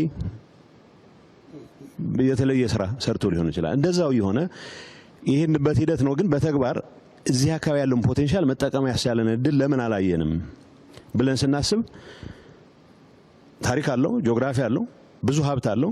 ቢያንስ ወንዞች አሉት። ከዲቫስቴሽን ውጪ ለልማት ብሎ የማያውቁ ወንዞች አሉ። ራሱ ሶፍ ዑመር ዋሻን እንኳን ያየን እንደሆነ ወንዝ በሚሞላበት ሰዓት ዋሻ ውስጥ ሲገለጽ እንደሰማሁት ጠቅላይ ሚኒስትሩም ሲገልጽ እንደሰማሁት እዚህ አጋጣሚ ወንዝ በሚሞላበት ሰዓት የፈለከውን ብትሰራ ጠራርጎት ነው የሚሄደው። እንደዚህ አይነቱ ኢንፍራስትራክቸሮች እንኳን ለመስራት የማያስችል ተፈጥሮ እዳ የሚሆንበት ሁኔታ ወደ ሀብት እንዴት እንቀይረዋለን የሚለው ነገር መታሰብ መቻል አለበት። መሬቱ እያለ ህዝቡ እያለ ኢንፍራስትራክቸሩ በመታጣቱ ምክንያት ግን ኢንፍራስትራክቸሩን ለመስራት የሚያስችል ሀብትም እያለ ትኩረት አለማድረጋችን ምናልባት የመድኃኒት ውሳኔ የወሰን ያክል ነው መቆጠር መቻል ያለበት። በታሪክ በዛ ደረጃ ነው መረዳት መቻል ያለበት። እዚህ ያለውን ሀብት ተጠቅመን ህዝቡ የተረጋጋ ኑሮ እንዲኖር ብቻ ሳይሆን ከሴፍቲኔት ወጥቶ እጁ ውስጥ ባለው ሀብት ሌሎችንም ማገዝ የሚያስችለው ከምንም ነገር በላይ ግን ይሄን አካባቢ ሁሉም ነገር ባሟላ መልኩ ፉሊ ትራንስፎርም ማድረግ የሚያስችለው አቅም መፍጠር እንችላለን የሚል ነው። ፈለግንም አልፈለግንም ያለፉት ፌሌሮች ምንድናቸው ብለን በደንብ ስቶካ ወስደን ምናልባት ብዙ እንት ማለት ሳይጠበቅብን ፎከስድ ሆነን ያለው ሀብት ያለው ሪሶርስ ያለው የህዝቡ አኗኗር ሁኔታ ያለው የአየር ሁኔታ ብዙም ሳይበግረን ብዙ ለውጥ ማምጣት እንደምንችል ምናሳይበት አጋጣሚ ተፈጥሯል የሚል እምነት አለኝ። ስናት አባውት ባሌ አሁን የምናወራው ስለ ባሌ አይደለም። ታሪካችን፣ መልክዓ ምድራችን፣ የቱሪስት መስህቦቻችን እርስ በርስ ያላቸው ግንኙነት እንደ ሀገርም ሊኖረን የሚገባው ግንኙነት የሚጠቁሙ ናቸው። የባሌ ተራራዎችን የሚጎበኙ ሰዎች የቱሪስት ዴስቲኔሽንም ስለሌላቸው አንድ አካባቢ ነበር ማቀው የመጨረሻ ማስታወሰው አንድ ጡረተኛ ኮሎኔል የሰራው እንትን ነበር። እሱም ለማግኘት ራሱ ቦታውን ለማግኘት ረጅም ጊዜ ነው የሚወስደው። በዛ ላይ በደንባራ በቅሎ እንደሚባለው የቱሪስት ዴስቲኔሽን የማየት ፍላጎት ብዙም ባልዳበረበት ኮንቴክስት ውስጥ ረጅም ጊዜ ወስደህ ቀጠሮ ይዘህ የምትሄድባቸው አካባቢዎች ብቻ የነበሩበት አንድ አካባቢ ብቻ የነበረበት ሁኔታ ብዙ ችግር ይፈጥራል። እዚህ ብቻ አይደለም እንደተባለው ነው። ትግራይ ስትሄድ የቱሪስት ዴስቲኔሽኖች የሉም። አማራ ክልል ያሉ የቱሪስት መስህቦች ሌሎች አካባቢዎች በተፈጥሮ በታሪክ በባህል በጣም ሪች የሆኑ አካባቢዎች በዚህ ደረጃ የቱሪስት ዴስቲኔሽኖች እየተሰራ እየተጠናከረ በሄደ ቁጥር አንድ ቱሪስት አንድ አካባቢ ብቻ አይደለም አይቶም የሚመለሰው ሌሎች አካባቢዎችንም ማየት የሚያስችለውን ፓኬጅ ቀርጾ መንቀሳቀስ የሚችልበት እድል ይፈጥራል። እዛው ያለ በተለያዩ የአገሪቱ ክፍሎች መካከል ያለው ግንኙነት የጂኦግራፊ የመልክዓ ምድር ብቻ ሳይሆን የታሪክም የባህልም የፖለቲካም የመተባበር የሚሆንበት እድል በጣም ያሰፋል። እንደ ሾኬዝ ማድረጊያ አይ ቲንክ ባሌ ውስጥ ለብዙ አመታት ጠቅላይ ግዛት ሆኖም ክፍለ ሀገር ሆኖም ዞን ሆኖም የታጡ እድሎች ባንድ ላይ ተሰባስበው መፈጠር የሚችሉበት የቱሪስት ዴስቲኔሽኖች የሚዳብሩበት ባሌ ሶፍ ዑመር ሌሎች አካባቢዎችም ከመልክዓ ምድር በላይ ታሪክ እንዳላቸውም ጭምር የምናይበት ከዛ አልፎ ግን በምግብ ራስ መቻል ብቻ ሳይሆን ለየት ያለ ኢኮኖሚክ ትራንስፎርሜሽን ለማምጣት የሚያስችል አቅምም በተግባር የምናረጋግበት አጋጣሚ ስለሆነ ይሄንን ማድረግ ለቻላችሁ ሁሉ ድሮ የጀመራችሁ አላችሁ ያስቀጠሉት አሉ አሁንም ወደፊት ለመውሰድ በሚደረገው ጥረት ውስጥ ሙሉ ጊዜያቸውን እያባከኑ ያሉ ሁሉም አመራር ያሉ ሰዎች በዚህ ስራ መኩራት ያለባቸው ይመስለኛል። ግን የተሟላ ስራ ሊሆን አይችልም። በሂደት እየተጠናከረ ሌሎችም የሚማሩበት እንዲሆን ከማድረግ አንፃር ግን እነኚህ ነገሮች ለዚህ አካባቢ ዩኒክ የሚሆኑ ነገሮች የመኖራቸውን ያክል ሌሎች አካባቢዎችም ሪፕሊኬት ሊደረጉ የሚችሉ ነገሮች እንዳሉ ታውቆ ልማቶቻችን የቱሪስት መስህቦቻችን ሰላማችንን የምናረጋግጥባቸው ሰላማችን በማረጋገጥችን ምክንያት ደግሞ ሌሎች ተጨማሪ አጋጣሚዎችን የምንገነባባቸው እንዲሆኑ ሁላችንም መስራት አለብን የሚል መልእክት ለማስተላለፍ ነው። በዚህ አጋጣሚ ሸንቀጥቀጥ ለማለት የሚያስችለን ያቃሰትንም ቢሆን ብዙ ጋራ ለመውጣት ስላስገደዱን በዚህ አጋጣሚ ማመስገን ፈልጋለሁ። ሌሎች አጋጣሚዎችም ተጠቅመን መወያየቱ ብቻ ሳይሆን አገር ምን አለው ብሎ ለማየት የሚያስችለውን አጋጣሚ መጠቀም መቻል መልመድ አለብን የሚል እግረ መንገድ መልእክት ማስተላለፍ ፈልጋለሁ። አመሰግናለሁ። በመጀመሪያ ደረጃ ይሄንን እድል ስላመቻቻችሁልን እጅግ በጣም አመሰግናለሁ። አንዳንዶቹ ጓደኞቼ እንደተናገሩት እኔም ባሌ የመጣሁት ለመጀመሪያ ጊዜ አይደለም። በተለያዩ ጊዜያቶች መጥቻለሁ። ሶፍ ዑመርንም አይቼ አውቃለሁ፣ ሌሎችንም አይቼ አውቃለሁ። ግን በዚህ ስፋትና በዚህ ደረጃ አልተረዳሁም፣ አላየሁም። እውነት ለመናገር ከልቤ ነው። በዚህ ደረጃ ስፋት ያለው በዚህ ደረጃ ትልቅ ሀብት አለ ብዬ ወስጄ አላውቅም። አንዱ ያየሁት ይሄን ነው። ይሄ ማለት በኢትዮጵያ ደረጃ ትልቅ ሀብት እንዳለ፣ ይህ ሀብት ሁሉ ትልቁ ሀብት አፈርና ውሃ ነው። በኢትዮጵያ ውስጥ ትልቅ ሀብት እንዳለ የሚያሳይ ነው፣ ማሳያ ነው ይሄ። ግን ይሄ ሁሉ ሀብት እያለ እግዚአብሔር እነዚህን ሁሉ መርቆ ሰጥቶ ለዘመናት ለማኝ ሆነናል፣ ድሃ ሆነናል። ድሃ ክብር የለውም። ይሄንን ስናይ እልህ ሊይዘን ይገባል። ለምን? በእውነት ለመናገር ይሄንን ሁሉ ይዞ ድሃ መሆን ያሳፍራል። ይሄ መነገር አለበት፣ በትክክል መነገር አለበት፣ ህዝቡም ማወቅ አለበት። ይሄ እንደተጠበቀ ሆኖ ግን አሁን የተጀመረው ስራ በድፍረት የሚወሰነው ውሳኔ፣ በፍጥነት የሚያልቀው ስራ እና ትልቅ መስዋዕትነትን የሚጠይቅ ስራ ደግሞ ተጀምሯል። ክቡር ጠቅላይ ሚኒስትር ሁሌ እኛ በሰራነው ስራ አንኮራም፣ የተለየ ክብር እንዲሰማንም አይፈለግም። ግን የተሰራ ስራ መነገር አለበት፣ ሁላችንም ልንረካበት ይገባል። ይሄ ተስፋ ሰጥቶኛል። ይሄንን ሀብት ወደ ጥቅማችን ቀይረን ከድህነት እንወጣለን፣ የተከበረች ሀገርና ሕዝብ እንሆናለን የሚል ተስፋ ሰጥቶኛል። ይሄንን የተጀመረውን ተስፋ በሙሉ ልብ በሙሉ አቅም ተግባራዊ እንዳናደርግ ግን እንቅፋት የሚሆኑ ነገሮች አሉ። ሁለት ናቸው ለኔ። አንድ የሰላም ችግር። ዛሬ ኢትዮጵያ ውስጥ በእኔ እምነት ጥይት የሚተኮስበት ምክንያት አለ ብዬ አላምንም። ባሌ ለዚህ ትልቅ ምሳሌ ነው። ለምንድን ነው መሳሪያ የሚያነሳው ሰው ሀሳቡን በነጻነት መግለጽ የማይችል ከሆነ፣ መጠየቅ የማይችል ከሆነ፣ ስለተናገረ የሚገደል ከሆነ መብቱን ለማክበር መሳሪያ ማንሳት አለበት። አንስተዋል ባሌ በዚህ ዘመን። ዛሬ እኔ እንደሚገባኝ እስከማውቀው ድረስ ባሌ ደግሞ ሰላምን መርጦ ሰላም ነው። ይሄ ዞን ትልቅ ምሳሌ ነው። በዚህ እኔ የኢትዮጵያ ሕዝብም ፓርቲውም መንግስትም በከፍተኛ ደረጃ ማውገዝ ያለብን ይሄንን የጀመርነው እናስቀጥል ከተባለ የጥይት ተኩስ መቆም አለበት። ይሄንን ህዝቡ በዋናነት መውሰድ አለበት ብዬ አምናለሁ። እሱ ከሆነ ይህች ሀገር ተስፋ አላት፣ ታሪካችን ይቀየራል። ስለዚህ አንዱ በዚህ አጋጣሚ መናገር የሚፈልገው ይሄንን ነው። በሁለተኛ ደረጃ የሚሰሩ ስራዎች ተጠናክሮ እንዳይቀጥሉ ከግራና ከቀኝ የሚመጡ አሉታዊ አስተሳሰብ፣ አሉታዊ ወሬዎች እርሶም ፓርቲውም ብዙ ለዚህ ቦታ የሚሰጥ አይመስለኝም። ከዚህ በላይም ቦታ መስጠት የለብንም ብዬ አምናለሁ። ምክንያቱም የሚታይ የሚዳሰስ ነገር ሌላ ትርጉም ሲሰጠው ታያለ። ይሄ ነው የሚጎላው። ይሄ አይጠቅምም፣ ለማንም አይጠቅም። መጨረሻ ላይ ማንሳት እንፈልገው ብዙ ጊዜ አንዳንድ ነገሮች ይጀመሩና እርካታ ይመጣል።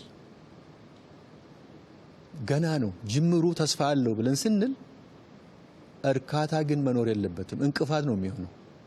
ገና ብዙ ነገር አለ፣ ገና ብዙ ፈተና አለ፣ ገና ብዙ መንገድ አለ። እሱን ላይ በግንባር ቀደምትነት እርሶ፣ ቀጥሎ ፓርቲው፣ ሌላውም አመራር ጉዟችን ረጅም ነው፣ ገና ብዙ ስራ አለን የሚል ስራ ለዚህ የሚያነሳሳ መሆን አለበት ብዬ አምናለሁ። አመሰግናለሁ። አመሰግናለሁ ክቡር ጠቅላይ ሚኒስትር። እኔ ይህንን እድል በመፈጠሩ በጣም ደስ ብሎኛል። ከዚህ ስብስብ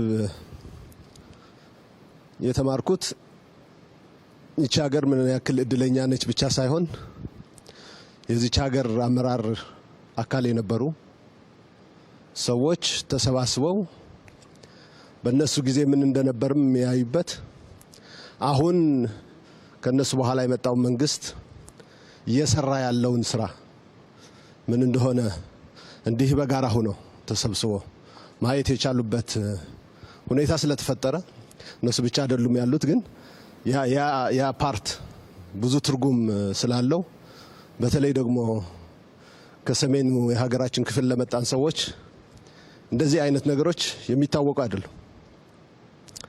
ቢያንስ ሲኒየር የነበረ ሰው ወይ መባረር አለበት ወይ መጥፋት አለበት ሌላው እንዲመጣ፣ እርስ በራሱም እንደዛ ተከባብሮ በጋራ ሆኖ እያከበረ ላለፈውም የጎደለውም እየሞላ ወደፊት መሄድ ሀገርን ወደ ማሻገር ይቻላል የሚል አስተሳሰብ ከዚህ ስብስብ መማር ያለበት ይመስለኛል። በተለይ በሰሜን አካባቢ ላለ አመራሮች ኢሊቶች መማር ያለባቸው ሀገር በእንደዚህ ቅብብሎች ነች ወደፊት መጓዝ የምትችለው። ሰው ለወለደውና ከሱ በታች ላሉ አካላት ሪስፔክት ካለው ሀገር እነሱን ተሸክማ ወደፊት የማትሄድበት ምክንያት የለም የሚለውን መልእክት የሚያስተላልፍ ነው አንዱ የዚህ ስብስብ ብዬ አምናለሁ። ሌላው በአጠቃላይ እድለኛ ነኝ መሰለኝ ከአንድ ቦታ ወደ አንድ ቦታ በስራ ኃላፊነት ስቀያየር ሀገሬን በጣም ኢንዴብዝ እንዳቅ የሚጠቅሙ ነገሮች ማህበረሰባችንን በትክክል እንዲረዳ ያሉ ሀብቶችም እንዳውቅ የእይታ ዲፈረንሶች ቢኖሩም ቢያንስ እድሉ ከማህበረሰቡ ጋር እየተቀላቀልኩ እንዳይ የሚያደርጉ ነገሮች ስላየው ባሌ መጀመሪያ ጊዜ ስመጣ ከአንድ ዓመት ተኩል በፊት ማለት ነው አካባቢ መንገድም የለም፣ ስራዎቹም በዚህ ደረጃ አልተሰሩም። በዚህ ሂደት በዚህ ፍጥነት ግን አሁን የምንነዳቸው አስፋልቶች የተሰሩት በዛ ጊዜ ነው። አሁን የምናየው ዋሻ የተቀየረው በዚህ ጊዜ ነው። አሁን ያረፍንበት መናፈሻ የተሰራው በዚህ ጊዜ ነው። በተራራው ላይ የተሰሩ ያሉ ማረፊያ ቦታዎች፣ መዝናኛ ቦታዎች እየተገነቡ ያሉት በዚህ ጊዜ ነው። የወልመል የጨልጨል የኢሪጌሽን መሰረተ ልማቶች ባለፉት 4 ዓመታት በክቡር ጠቅላይ ሚኒስትር የተጀመሩ እየተገነቡ ያሉ ናቸው። ከዛ በፊት ምንድነው የተሰራው? ታዲያ ምንድነው እያደረግን የነበርነው በዚህ አካባቢ የሚለው ነገር ማሰብ በጣም ኢምፖርታንት ይመስለኛል። ያ ሀብት እኮ ነበረ፣ ጫካው ነበረ፣ መሬቱ ነበረ፣ ውሃው ነበረ፣ ተራራው ነበረ፣ ዋሻው ነበረ። ግን እነዚህን አውቆና አስቦ ወደፊት የመውሰዱና የማየቱ ፓወር ክፍተት ነበረ ማለት ነው። ይህንን አይተን የዚህም አካል ሆነን ከሲኒየሮቻችንም ተምረን በአሁኑ ሊደርሺፕ ደግሞ በኮሚትመንት ያለችው ሀብት ያለችው ሀገር አንድ ነች። የነበረ ሀብት ይሄ ነው። ይሄ ሀብት ግን ወደ ትክክለኛው ቦታ እየፈሰሰ ሲሄድ ምን ያክል ኢትዮጵያን ወደፊት ሊወስድ እንደሚችል የተማርኩበት ያየሁበት ነውና እጅግ በጣም አመሰግናለሁ። በጣም አመሰግናለሁ ክቡር ጠቅላይ ሚኒስትር። እኔም ይሄንን እድል በማግኘቴ በጣም ደስተኛ ነኝ። እኔም እንግዲህ ባሌ የክልሉ ተወላጅ እንደመሆኔ መጠን ማቀው ኦልሞስት በስም ደረጃ ነው የሚለውን ማንሳት እችላለሁ። እንግዲህ ለምንድን ነው ዛሬ ይሄ ሆነው ትላንት ለምን ይሄ አልሆነም ለሚለው ትንሽ አጭር ማሳያ ምናልባት እይታዎቻችን በጣም የተገደቡና ፍትህን ማዕከል ያደረጉ ናቸው ለማለት የሚያስቸግር ነው የሚሆነው። ምክንያቱም ወደ ግማሽ % ገደማ የሚሆነው የሀገራችንን የግብርናውን ክፍለ ኢኮኖሚ የሚሸፍን አካባቢና ትልቅ ፖቴንሻል ያለው አካባቢ በስነ ምህዳሩም ደግሞ በተፈጥሮም በጣም የተዳላለት አካባቢ ሆኖ ሲያበቃ ሪያሊቲን ተቀብለን አገርን ለማሳደግ አገርን በምንለው ልክ ከድህነት ለማውጣት ያንን ማየት እንዳንችል ያደረገን ፍትሃዊነት የጎደለው አስተሳሰብ ነው ብዬ ነው ማምነው። ምክንያቱም ይሄንን የመሰለ ሪያሊቲን መቀበል አለመቻልና ይሄንን ደግሞ ለሀገር እድገት መጠቀም አለመቻል በራሱ በጣም አስቸጋሪ ነው የሚሆነውና ዛሬ ላይ ይሄ እንዲሆን የተደረገበት ዋነኛው ምክንያት የነበሩ ሀብቶች ናቸው። ግን ደግሞ የሀሳብ መገለጥ በአዲስ የመመልከት የነበረውን ናሬሽን ቻሌንጅ ማድረግ ብቻ ሳይሆን ያለው ሪያሊቲ ተቀብሎ ለሀገር እድገት መስዋዕትነት ለመክፈል ዝግጁ መሆን የተገለጠ አይን የተገለጠ ሀሳብ ነው እንግዲህ እዚህ ቦታ ላይ ማየት የምንችለው። ካልሆነ በስተቀር ለዘመናት ሀገር ስትመሰረት ጀምሮ የነበረ ሀብትን ነው በተለየ እይታ ማየት የተቻለውና እኔ እዚህ ሊደርሺፕ አካል መሆን በራሱ በጣም እድለኝነት ነው የሚሰማኝና ሀገርንም እንድናቅ እየተደረገ ያለበት መንገድ ቀላል ነው ተብሎ የሚወሰድ አይደለም። እኔ በተለይ የዚህ የቲም ኮምቢኔሽኑንም ሳይ ትላንት ለአቶ ሱፊያን ስናነሳ ነበር በጋራ ሆነን የኛ ኤግዚት እንዴት ይሁን የሚሆነው የሚል ነገርም አንስተን ነበረ። እንዳው ይሄ መታደልን ነው የሚጠይቀውና ምናልባትም የነበሩ ባህሎቻችንንም ጭምር መልሰን እንድናያቸውና ዛሬ ደግሞ በአመራር ያለን ሰዎች ለነገ ትውልድም ትምህርት እያስተላለፍን ያለን ነው የሚመስለኝና ሌላው ይቅርና የአንድ ክልል ቀድሞ የነበሩ አመራሮችን በዚህ ደረጃ ማገናኘት ብቻውን ሌላውንም ጨምሮ ማገናኘት ብቻውን ትልቅ ትምህርት የሚሰጥ ነው። እኔ በጣም እድለኛ ነኝ። የኛም ኤግዚት እንዲሁ እንደሚሆን ተስፋ አደርጋለሁ። ካለፈውም እየተማርን የቤት ስራ እየወሰድን ዛሬ ላይ ደግሞ የሚገባንን እየሰራን ለነገ ትውልድ ማድረግ የሚገባንን ማስተላለፍ የሚገባንን መልእክት መስራት፣ መተግበር፣ ፍትህን በተግባር ማረጋገጥ ከንግግር በላይ ተግባራት ደግሞ ራሳቸው ከፍ አድርገው ራሳቸው ኮሙኒኬት ማድረግ እንዲችሉ ማድረግና ጥራትን ያመለካከት ለውጥን በተግባር ማየት ትያለው። ሐሳብ በተግባር መቀየር እንደሚችል ደግሞ ከፍተኛ ክትትል ቁጥጥር ያለምንም ድካም የሚደረግበት መንገድ እኔም በግሌ የመማርበት ሌላውም ትምህርት የሚወስድበት ይመስለኛል። ከልብ አመሰግናለሁ። አመሰግናለሁ ክቡር ጠቅላይ ሚኒስትር፣ ክብርት ቀዳማዊት እመቤት፣ ሁላችሁም አመራሮች እንደምን አደራችሁ በድጋሚ ማለት ፈልጋለሁ። በኔ በኩል መጀመሪያ የተሰማኝን ለማንሳት በአንድ በኩል ቁጭት፣ በሌላ መንገድ ተስፋ፣ ለምን ደሃ ሆንን መርጠን ወስነን ወይስ የሚል ጥያቄ ራሴን መላልሼ እንድጠይቅ አስገድዶኛል። ሁለተኛ በአጭር ጊዜ የተሰራው ስራ ልማታችን መልከ ብዙ ደርዘ ብዙ መሆኑን ሁሉንም አካባቢዎች ገጠሩን ከተማውን ከጫፍ ጫፍ ለማካተት እየተደረገ ያለው ርብርብ ደግሞ ቀጥሎ የምትኖረው ኢትዮጵያ የልጆቻችን ኢትዮጵያ እኛም እድሜ ከሰጠን ልናያት የምንችላትና እያየናት ያለች ኢትዮጵያ ምን ያክል ተገቢውን ስፍራ እየያዘች እንደሆነ ማየት ይቻላልና ባሌ ላይ ያየነው ነገር እስካሁን እየተሰሩ ያሉ ስራዎችን ሌላኛውን መልክ ነው ያየነው ብዬ ነው የወሰድኩት። ከወሰድኩት ትምህርት አኳያ የመጀመሪያው ስራ ሀገርንና ሕዝብን አውቆ በጥበብ የመምራት ትምህርት ነው የወሰድኩት። በጂኦግራፊ ስንማር ስለዚህ አካባቢ መጥቻ አላቅም፣ እድሉ ገጥሞኛ አቅም ከሮቤ አልፌ አላውቅም። ነገር ግን ስለ ሶፍ ዑመር ዋሻ እና ስለ ባሌ ተራሮች የመጀመሪያ ደረጃ ትምህርት ስንማር አውቃለሁ ማለት ሰምቻለሁ። ነገር ግን ኢትዮጵያ ምን አላት፣ የት ቦታ ምን ሀብት አላት፣ ምን ቅርስ አላት ብሎ አውቆ አመራር ሰጥቶ በቅርብ ተከታትሎ ደግፎ በመምራት ደግሞ ኢትዮጵያ ያላትን ጸጋ ለማውጣት የሚያስችል የአመራር ጥበብ ተምር ያለው በስራ አጋጣሚ መካከለኛው ምስራቅ በሄድኩበት በጣም መታየት ያለበት ነገር ብለው ወስደውን ነበር። የኔ ካውንተር ፓርቲ ሆኖ ሚኒስትርና ገርሞኝ ነበር። እንደዚህ አይነት ተመሳሳይ ይዞታ ያለው ቦታ ነው ያየሁት።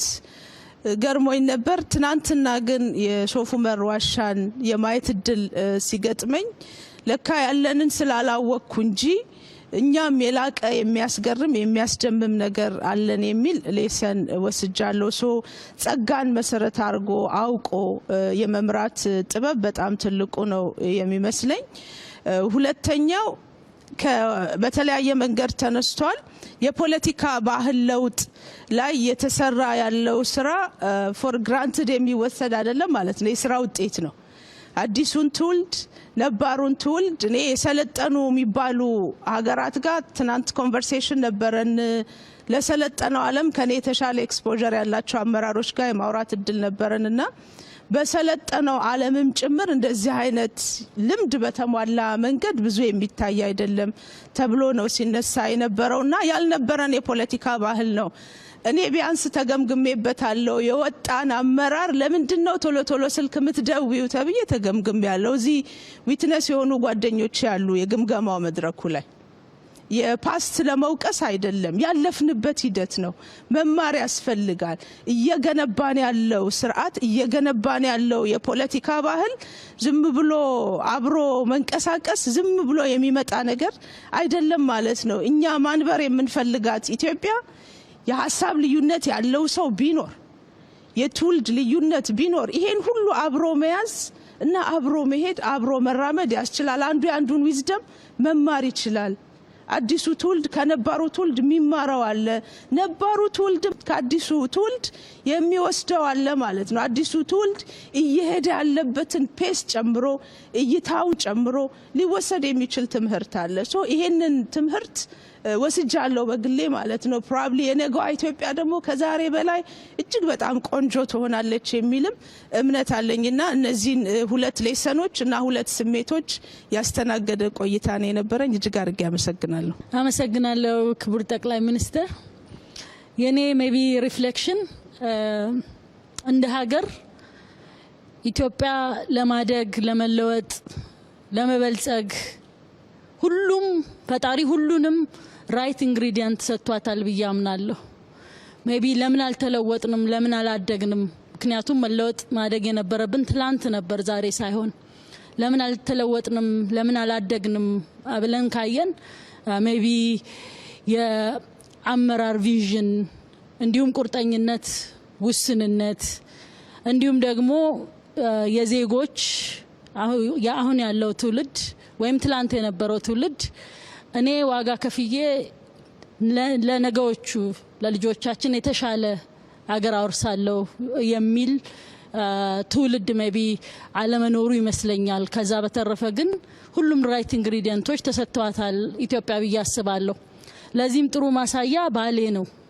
ባሌ ብዙ ጊዜ ባሌን ግለጪ ሲባል ባሌ መጥቶ መታየት ያለበት ነው። ለመግለጽ ከባድ ነው ላለው ምክንያቱም ሁሉም ራይት ኢንግሪዲየንቶች ባሌ ውስጥ አሉ። ሁላችንም በዚህ ቆይታ እንዳየ ነው። ለምሳሌ ግብርናን ለማሳደግ ባሌን ብቻ ሳይሆን ኢትዮጵያን የብሬድ ባስኬት ለማድረግ ምቹ ተፈጥሮዎች አሉ፣ ምቹ መልክዓ ምድር አለ። እንዲሁም ደግሞ ከዚህ የሚነሱ 5 ትልልቅ ወንዞች አሉ። እዚህ አካባቢ ያለውን ኢትዮጵያ ውስጥ ያለውን ብቻ ሳይሆን ጎረቤት ተሻግረው ከ30 ሚሊዮን በላይ ህዝብ ውሃ የሚያጠጡ ወንዞች እዚህ አሉ። መልክዓ ምድሩም የተመቸ ነው። ስለዚህ ይሄንን ገርቶ ትልቅ ለኢትዮጵያ ለባሌ ብቻ ሳይሆን ለኢትዮጵያ ትልቅ ከድህነት ለመውጣት ትልቅ ተስፋ ለመሆን የሚችል አቅም ያለበት አካባቢ ነው። እንዲሁም ደግሞ በቱሪዝም ካየነው ውብ መልክዓ ምድር አለ። እጅግ በጣም ያማረ የተዋበ ለመግለጽ በጣም አዳጋች የሆነ በጣም ብዙዎችን የሚያማልል የብዙ ሀገሮች ያላቸውን መስቦች በአንድ ቦታ የያዘ የተፈጥሮ ሀብት አለ። እነዚህን መግራት እነዚህን ተፈጥሮ የሰጠንን ትንሽ ነገር ጨምረንበት እዚህ መሳብ አለመቻላችን ካልሆነ በስተቀር ሁሉም ራይት ኢንግሪዲየንቶች አገር ውስጥ እንዳለ ያሳያል። አሁን እንግዲህ በዚች ጥቂት አመታት ውስጥ በተጀመሩ በጣም ብዙ ቦታዎች ላይ ትልቅ ስራዎች እየተሰሩ ነው። ምንም እንኳን ወደምንፈልገው ለመድረስ ገና ጅምሮችና ማሳያዎች ቢሆኑም እነዚህ ትልቅ ተስፋ የተጣለባቸው የአመራር ቪዥን የታየባቸው ትልቅ ስራዎች በየቦታው አሉ ባሌን ጨምሮ። እዚህ ላይ እንግዲህ ይሄ ትውልድ እኔ እንደሚገባኝ እኔንም ጨምሮ መቁረጥና መወሰን ይኖርበታል። ይሄንን ያለንን ሀብት አንሎክ አድርጎ በግብርናውም ይሁን በቱሪዝሙም ይሁን በተለያየ መልኩም ይሁን ይሄንን አንሎክ አድርጎ መለወጥና ለሚቀጥለው ትውልድ የተሻለ ሀገር የመተው አሳይመንት የኛ ነው የሚል ትውልድ ያስፈልጋል የሚለውን በደንብ የሚያሳይ ይመስለኛል። ከዛ በተጨማሪ ሁለት አይነት ትውልድም እንግዲህ ያለ እዚሁ የመማማር እንዲሁም ሀሳብ ለመለዋወጥ የመደጋገፍንም ልክ ሌሎቹ እንዳሉት የታየበት ቆይታ ስለነበረ በጣም አስተማሪ በጣም አይን ከፋሽ ነበር ብዬ አስባለሁ። አመሰግናለሁ። አመሰግናለሁ። እኔም ይሄን እድል በማግኘቴ ከምንም በላይ በጣም ማመስገን እፈልጋለሁ። በጣም ሲኒየር ከነበሩ አመራሮች ጋር ብዙ በህይወታቸው ብዙ ነገር ካዩ አመራሮች ጋር እንደዚህ ያሉ ደግሞ ኢትዮጵያ ያላትን ውብ ጸጋ አብሮ አይቶ ከዛ ውስጥ ምንድነው ፈልቅቆ ማውጣት የሚቻለው ሚለውን ልምድ ለመቀሳሰምም እድል ፈጥሯልና ይሄ በራሱ ትልቅ የአተያይና የተግባራዊ ሽፍትም ጭምር ነው። ብዙ ታሪክ ቀይሯል ብዬ አምናለሁ። በጣም ብዙ እንደሄድን ነበር ያሰብኩት። ማለት ውስጤ የነበረው በጣም ብዙ ሩቅ ይሄዳናል። በቃ አሁን የተጀማመሩ ላውንች የተደረጉ በጣም ያው ሰሞኑን የጀማመርናቸው ስራዎች ተደማምረው በዚህ አመት በተለይ ደግሞ ከህዳሴ ግድብ ጀምሮ ያሉትን የተጀማመሩ ኢኒሼቲቮችን ደማምሬ አይቼ በጣም ብዙ ርቀት ትውልድን ሊያስኬድ የሚችል ስራ እንደጀመርን ውስጥ ፊል ያደርግ ነበረ። ባሌ ላይ መጥቼ ካየው በኋላ ገና ለካ ምንም አልነካንም የሚል ደግሞ ስሜት ተሰማኝ። የጀማመርናቸው ነገሮች በጣም ጥቂት እንደሆኑ ነው ፊል ያረኩት። ያለን ብዙ ነው። ያለን ተነክቶ ሚያልቅ አይደለም፣ ተሰርቶ ሚያልቅ አይደለም። አሁን ያለው የተጀመረው ነገር በጣም በጨለማ ውስጥ ጭላንጭል ብርሃን እንደማብራት ነው። ይሄ ጭላንጭሉ መብራት በጣም እየበራ እየፈካ ሄዶ ይሄ ሀገር ለብዙዎች መትረፍ የሚችል አቅም ያለው መሆኑን ማሳያ እንደሆነ ነው የገባኝ። በአንድ ጫፍ እስከ ሎላንዱ ድረስ ከትላልቆቹ ውሃዎች እስከ ትንንሾቹ የሚወርዱ ጅረቶች ድረስ ከእንስሳቱ ቫራይቲ ተቆጥሮ ማያልቅ አይነት ከታሪክም ተፈጥሮ ደግሞ ያልተጠቀምናቸው ነገሮችን ያለንን አፈርና ውሃ አገናኝተን ምርታማነትን ማሳደግ ወደምንችልበት ሁሉን በአንድ ላይ ማሳየት የሚችል አንድ ማዕድ ላይ መቅረብ የሚችል ነገር አየሁኝና ለካ ገና ብዙ የቤት ስራ አለብን የሚል ነው የሰጠኝ አሳይመንት። ብዙ በጣም ብዙ የቤት ስራ፣ እኛም ከኛ ቀጥሎ ያለው ትውልድም ትልቅ የቤት ስራ አለብን። የመፈለግን የቀጣይ ትውልድ አዳዲስ ነገሮችን እንዲፈጥርና እንዲፈጥን ተብሎ በመደመር መንግስት የተጻፈው ነገር የግድ ኤግዚስት አድርጎ ሰጥቶናል ፈጣሪ። ሁሉንም አንድም ነገር አላሳጣንም። የገባኝ እሱ ነው። ምንም ያጣነው ነገር የለም። ከኛ ግን ያለውን የማወቅ ፍላጎት የፈለግነውን ደግሞ በአግባቡ አውቀነው ወደ ተግባር የመቀየር ወኔ፣ ይሄንን ወኔ ይዞ ደግሞ ያንን የሚመራ ኃይል ነው የሚፈልገው። ይሄን ካረግን ለምንድን ነው ምን ለምነው ክቡር ጠቅላይ ሚኒስትር ቅድም ያሉት እንዴትኛ ለማኝ እንሆናለን? ይሄ ሁሉ በእጃችን ተሰጥቶን እያለ የሚለው በጣም ያሸማቅቃል። ገና ያልነካ ነው ብዙ ነገር አለ። በጣም ብዙ የቤት ስራ ነው የተሰማኝ። እንግዲህ ፈጣሪም ረድቶን ብዙ ነገር እንሰራለን ብዬ አምናለሁ። አመሰግናለሁ። እንደ ባሌ አይነት ቦታ የመጣ ሰው ከመልስ ይልቅ ብዙ ጥያቄዎች ነው የሚያተርፈው። የመደመር መንግስት መጽሐፍ ሲጀምር የአባይ ልጅ ለምን ውሃ ጠማው ብሎ ነው የሚጀምረው እና ባሌም የሚመጣ ሰው ኢትዮጵያ ባሌን ያህል ሀገር ይዛ ለምን ተቸገረች የሚል ጥያቄ ነው ይመጣለት። ቅድም እንደተገለጸው የወንዞቹ ብዛት፣ የመልክዓ ምድሩ አይነት፣ ለግብርና ያለው ተስማሚነት፣ ለታሪክና ለቅርስ ለባህል ያለው ምቹነት ይህን ያህል ትልቅ ሀብት ያለበት ሀገር ለምንድን ነው የተቸገረው? እውነት ኢትዮጵያውያን አተን ነው የተቸገርነው ወይስ በቅንጦት ምክንያት ነው የተቸገርነው? የኛ ድህነት የጦት ነው የቅንጦት ነው? ያለማየት ነው ያለማግኘት ነው? ያለመፈለግ ነው ወይስ የመነፈግ ነው? ብዙ ጥያቄዎች ነው የሚመጡት። ባሌ ውስጥ እኔ በዚህ 3 ቀን በተዘዋወርኩበት ከመልሱ ይልቅ ጥያቄው ነው በየደቂቃው ሲያስቸግረኝ የነበረው። ለምንድን ነው እንደዚህ የሆን ነው? ስለ ሀብት ያለን እይታ ለምንድን ነው በዚህ መጠን ራሳችንን ድሃ አድርገን እንድንቆጥር ለምን የተደረገው? ድሃው ማን ነው? የኛ አስተሳሰብ ነው ወይስ ኢትዮጵያ ናት ድሃ የሆነችው? ለምን ነው ማየት ያልቻል ነው? ለምን ነው እንዲህ አይነት እድሎችን በሚገባ ተጠቅመን አገራችንን ስሟንም ክብሯንም መቀየር ለምንድን ነው ያልቻል ነው? እና እኔ ባሌን ያህል አገር ይህን ያህል ሰፊ ሀብት ይህን ያህል ሰፊ ታሪክና ቅርስ ያለው ሀገር ተራበ ተቸገረ ሲባል ሲሰማ ለምንድን ነው እንደምንም ያልቆጠር ነው? ወይም ለምንድን ነው ተቀበለ ነው የኖር ነው? እንዴ ባሌን ያህል አገር እንደ ባሌ የሚመስሉ አካባቢዎች አሉን እኮ እነሱን ለውጠን ቀይረን መጠቀም እንችል ነበር ብለን ለምንድን ነው ያልተነሳ ነው? እና እኔ መልስ መስጠት አልችልም። አሁን ግን ባሌን ያየ ሰው ይቆጫል፣ ይበሳጫል፣ ይናደዳል፣ ራሱን ይወቅሳል። ቀጥሎ የሚመጣው ነገር ነው ትልቁ ነገር። ከዛ ይነሳል የሚለው እንጂ እዚህ የተቀመጥንበት ቦታ ብቻ በማየት ብዙ ነገር እዚች ሀገር ውስጥ እንዳለ ይነግረናል። በባሌ ተራሮች ውስጥ፣ በባሌ ሸለቆዎች ውስጥ፣ በባሌ ወንዞች ውስጥ የሚያልፍ ሰው ከመልስ ይልቅ ብዙ ጥያቄዎች ነው የሚፈጠሩበት እና ይሄ ትውልድ የሚቀየረው እነዚህን ጥያቄዎች መመለስ ሲጀምር ነው ብዬ ነው ማምነው። አመሰግናለሁ። በመጀመሪያ ለነበራችሁ ትጋት፣ ለሀሳቡም ለወኩም ስለመገኘታችሁም እኔም ማመስገን እፈልጋለሁ። በመገኘታችን ውስጥ የሚያልፍ በጣም በርካታ ነገር ስላለ መገናኘቱ በራሱ ጥሩ ነው እና ለዚያ ምስጋና ይገባችኋል። እኔም አመሰግናለሁ። መጀመር የምፈልገው ሶፍ ዑመር ለመጀመሪያ ጊዜ ያየሁበትን ቀን ስሜት ነው። እነ ሽመልስ ጋር ነበር የመጣ ነው። አሳዩኝ ሶፍ ዑመርን። በጣም ተበሳጨው።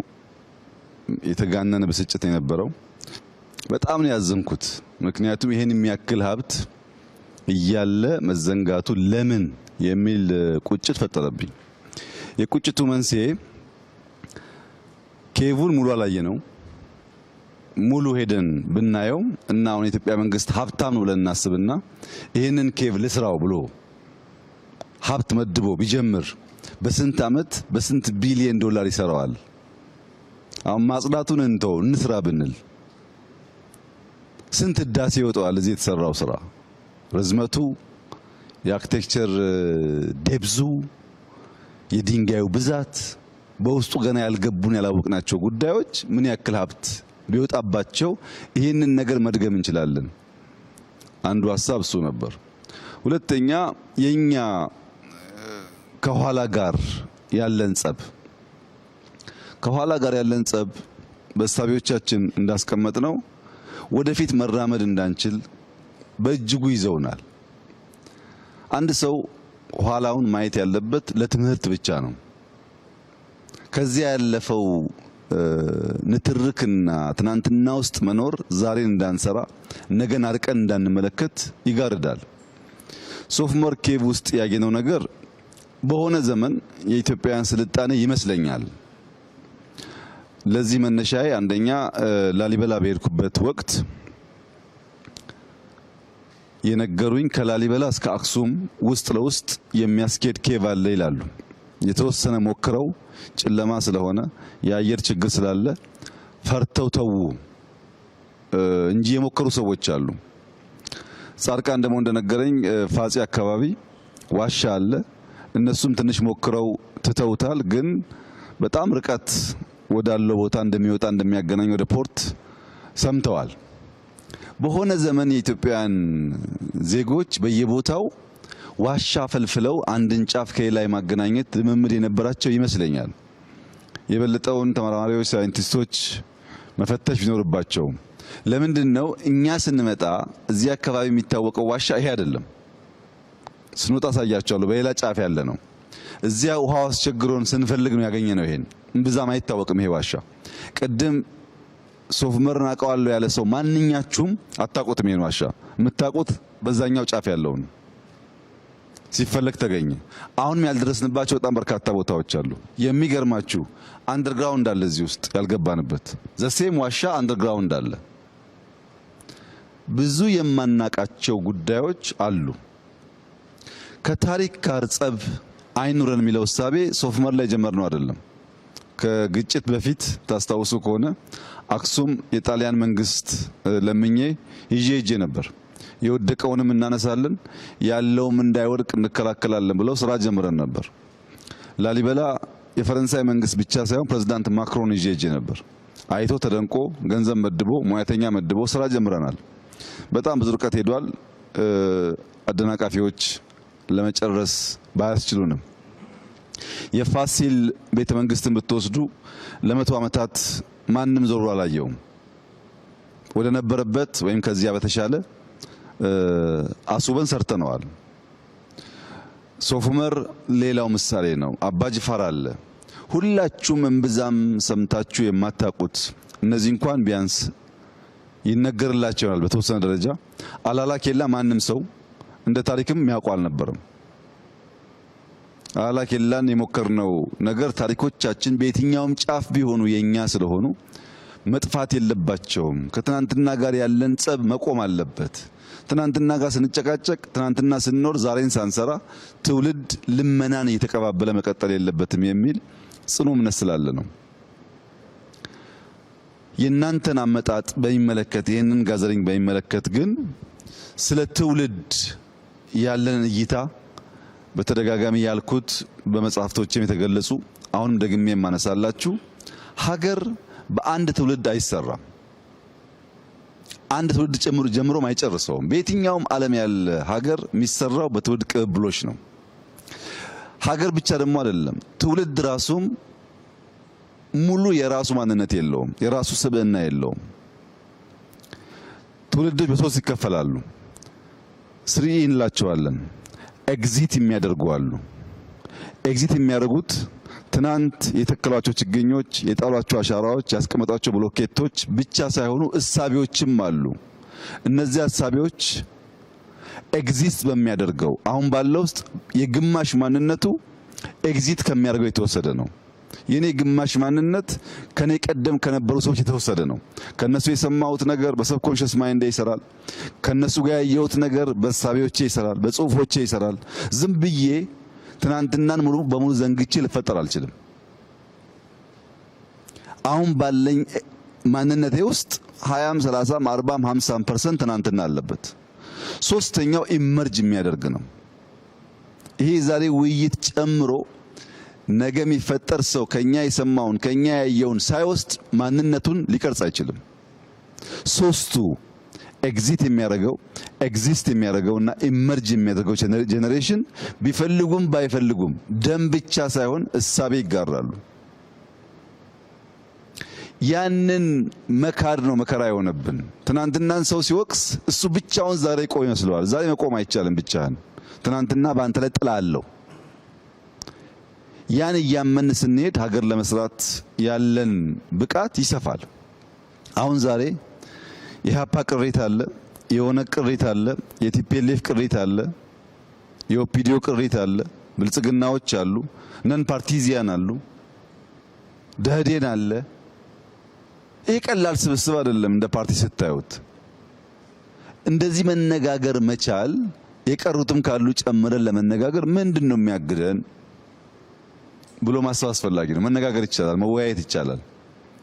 እንዳንነጋገር የሚያደርጉን ነገርና እናንተም ባነሳቿቸው እሳቤዎች ውስጥ ግምት እንዲገባ የምፈልገው ነገር ግን ማንኛውም ኢኖቬሽን፣ ማንኛውም ፈጠራ የፍልሚያ ውጤት ነው። ማንኛውም ፈጠራ ከፍልሚያ ውጭ እውን ሊሆን አይችልም።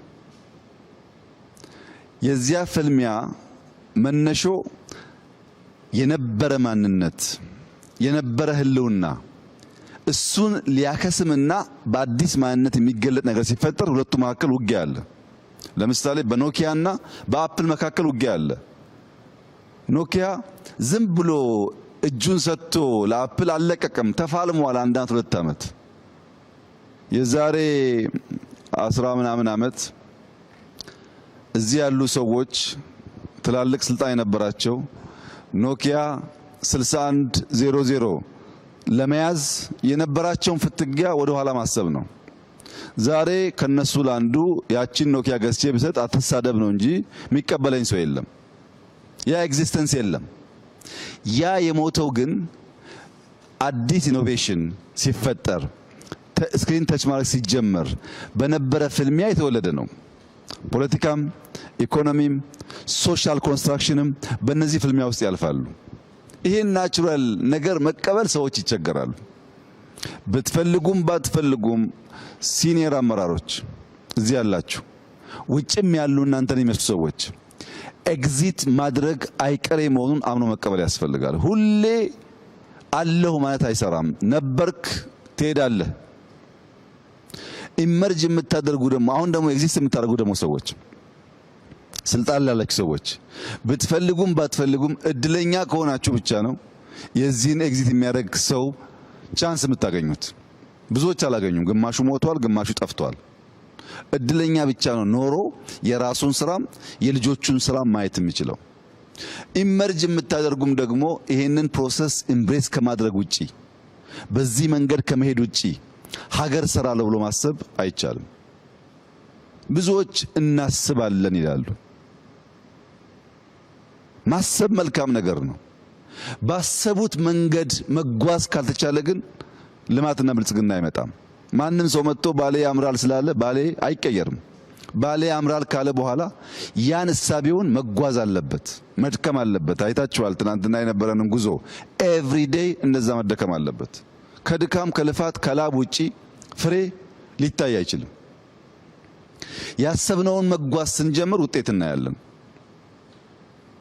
እናያለን። ኢትዮጵያ ውስጥ ሰላም የለም፣ ሰላም መቅደም አለበት፣ መሰራት አለበት የሚል በተለያየ መንገድ ኮንሰርን ተነስቷል። ትክክል ነው። ሰላም ለልማት መሰረት ነው፣ ያስፈልጋል። ግን በግልጽ መናገር የምፈልገው ነገር ዛሬ የኛ ምርጫ ምን እንደሆነ እዚህ ያላችሁ ሰዎች መገንዘብ አለባችሁ። ምርጫችን ምን እንደሆነ ካልገባችሁ መንገዳችን ለየቅል ነው የሚሆነው። ሁለት አርሶ አደሮች ነበሩ። አንደኛውም አርሶ አደር ሌላኛውም አርሶ አደር ፈጣሪ ወይ እባክህን ዝናብ አዝንብ እያሉ ይለምናሉ። ሁለቱም ለእርሻቸው ዝናብ አስፈላጊ ስለነበረ፣ ነገር ግን አንደኛው እየለመነ ምናልባት ፈጣሪ ጸሎቴን ሰምቶ ያዘነበው እንደሆነ ብሎ ቦይ ይቀዳል፣ እየቆፈረ ይለምናል። አንደኛው ጧት ተነስቶ ይለምናል፣ ማታ ይለምናል፣ አይቆፍርም፣ ቦይ አላዘጋጀም። ከሆነ ጊዜ በኋላ ኃይለኛ ዝናብ መጣ። ያ እየለመነ ይጠብቅ የነበረውም መልስ አገኘ። ያ እየለመነ ይቆፍር የነበረው መልስ አገኘ። መልሱ ምንድነው? የመጀመሪያው አርሶ አደር ማሳውን በሙሉ ያ ኃይለኛ ዝናብ አጣጥቦ ወሰደበት። ለጸሎት ምላሽ አግኝቷል፣ ስላልተዘጋጀ ግን ተበልቷል። ይሄኛው ሁለተኛው እየጸለየ የቆፈረው ዝናቡ ሲመጣ የሚያስፈልገውን አስቀርቶ የማያስፈልገውን አደጋ ሊያስከትል የሚችለው ኃይል ደግሞ በዚያ ቦይ ውስጥ አለፈ፣ ሰርቫይቭ አደረገ። የኛ ምርጫ እንደሱ ነው። ሰላም እንዲመጣ እንለምናለን፣ ሰላም እንዲመጣ እንሰራለን። ሰላም እስኪመጣ ግን አንቀመጥም፣ እናለማለን። ምርጫችን እንደሱ ነው። ብዙዎች ሰላም እያሉ ኢትዮጵያ ውስጥ ባለፉት 100 ዓመታት ሰላም አልነበረም። አሁን ፌስቡክ እና ዩቲዩብ ስላለ በየቀኑ ስለምንሰማው ነው እንጂ የበዛው ሰላም አልነበረም። የአፄ ቴዎድሮስ ታሪክ ዘመቻ ነው። የአፄ ዮሐንስ ታሪክ ዘመቻ ነው። የመንግስቱም በኋላም የነበረው ሽፍታ ኢትዮጵያ ውስጥ ጠፍቶ አያውቅም። ወንበር ለማጽናትና ሽፍታ ለማሳደድ 100% የደከሙ መሪዎች ሶፍ ዑመርን ዘንግተውታል። ትርፍ ያገኘነው እሱን ነው። ሽፍታ ባህል ስለሆነ እያጠፋ ነው። በአንድ እጃችን እናለማለን ካላልን በቀር ራሱ የምንመኘውን ሰላም አናመጣም፣ አናጸናም። ሰላም ከልማት ውጭ አይጸናም። የባሌ ወጣት አሁን የጀመርነውን ስራ ካየ አይዋጋም፣ ያጓጓል ልማቱ። እኔ እንደማምነው እናንተም እንዳላችሁት የኢትዮጵያ ልማት ከጫፍ ጫፍ መሄድ አለበት። ከትግራይ ጫፍ እስከ ጋምቤላ ጫፍ መሄድ አለበት። ከትግራይ ጫፍ እስከ ጋምቤላ ጫፍ የሚሄደው ልማት ግን ዩኒፎርም መሆን አይችልም። ሁሉም ጋር ሶፍ ዑመር የለማ፣ ሁሉም ጋር ላሊበላ የለም፣ ሁሉም ጋር አክሱም የለም፣ ሁሉም ጋር አባ ጅፋር ቤተ መንግስት የለም። የእያንዳንዱን ከባቢ ጸጋ ለይተን አውቀን ማውጣት ስንችል ያ ደግሞ ሲሰናሰል ሲደመር ኢትዮጵያን እንዳላችሁት እጅግ ያማረችና የበለጸገች ሀገር ያደርጋታል። ባሌ ቀደም ሲል እንዳነሳሁት በዞርኩባቸው ዓለማት ሁሉ አይቼ አላቅም ያልኩበት ምክንያት እኔ ተወልጄ ያደግኩበት አካባቢ በጣም ጫካ ነው። ቡና አለ፣ ደን አለ። ጫካ ለኔ ብርቅ አይደለም፣ ያድጌበታለሁ። ግን የኛ ጫካ ከባሌ ጫካ ጋር አንድ አይደለም፣ ይለያያል። ባሌ ውስጥ በሺህ ሄክታር በሄሊኮፕተር ሄዳችሁ የማትጨርሱት አስደማሚ እርሻ አለ። ይሄ ብዙ ቦታ አይታይም። ጅማ አይታይም፣ ወለጋ አይታይም። እርሻዎች አሉ፣ ግን በሄሊኮፕተር ለረጅም ሰዓት ተጉዘህ የምታየው ወጥ እርሻ አይታይም። በምግብ ራስ ለመቻል የሚያስችል ብቃት አለ ማለት ነው። ባሌ ውስጥ የዱር አራዊት ዲንሾ ብቻ ሳይሆን ሳነቴ ወተን ቀይ ቀበሮን እና መሰል አዋፋት ትናንት እንዳያችሁት ያሉ የተለየ ደግሞ ዳይቨርሲቲ ይታያል። እዛ ጋር ታች ስትወርዱ ደግሞ ሀረና አንበሳን ጨምሮ በጣም በርካታ ነገሮች አሉ። የዱር አራዊት አለ። ፈረሱ ይለያል፣ ከብቱ ይለያል። ዛፉ ይለያል። ፓልም ትሪ እቺን ከምታክል እስከ መሎ ዛፍ ትሪ አለ። ቆማችሁ ርቀቱን የማታዩትን ዛፍ በጣም ረጅም ዛፍና በጣም አጭር ዷርፍ ዛፎች ደግሞ አሉ። ብዙ ሀገራት ሰመር ዊንተር እያሉ ይከፋፈሉና በዊንተር ጊዜ በጣም በረዶ ሲሆንባቸው የሰመር ካምፕ ይሄዳሉ ወይም ሰመር ሃውስ እያሉ ይወጣሉ። ዊንተሩን ሬዚስት ማድረግ የማይችሉ መካከለኛው ምስራቅ ደግሞ ሰመር በጣም ከባድ ስለሆነ ቀዝቀዝ ያለ ቦታ ፍለጋ ሌላ ሀገር ይሄዳሉ። ቪዛ ትኬት ምናምን ብለው። አሁን ባሌ ሀገር ቢሆን የት ይሄዳል? በ20 ደቂቃ ጉዞ ቅዝቃዜ አለ፣ በ20 ደቂቃ ጉዞ ሙቀት አለ፣ በ20 ደቂቃ ጉዞ ጫካ አለ፣ በ20 ደቂቃ ጉዞ የሚያስደንቁ መስኮች፣ እርሻዎች አሉ። እዚሁ ብቻ በተለያየ ሲዝን ሊኖርበት የሚያስችል ነገር ፈጥሮ መኖር ይችላሉ ማለት ነው። ሁሉ አላቸው። ላይ ሳነቴ ላይ ያየነው የቅዝቃዜ ቦታ ያላቸው ሀገራት ይኖራሉ። የኛ ዩኒክ ስጦታ ላይሆን ይችላል። ግን እዛ ያየናቸው 20 30 40 የሚጠጉ ክሬተር ሌኮች ምንም አይነት የሰው እጅ ያላረፈባቸው ትንሽዬ ብንሰራቸው ግን ምን ሊሆን እንደሚችሉ አስቧቸው።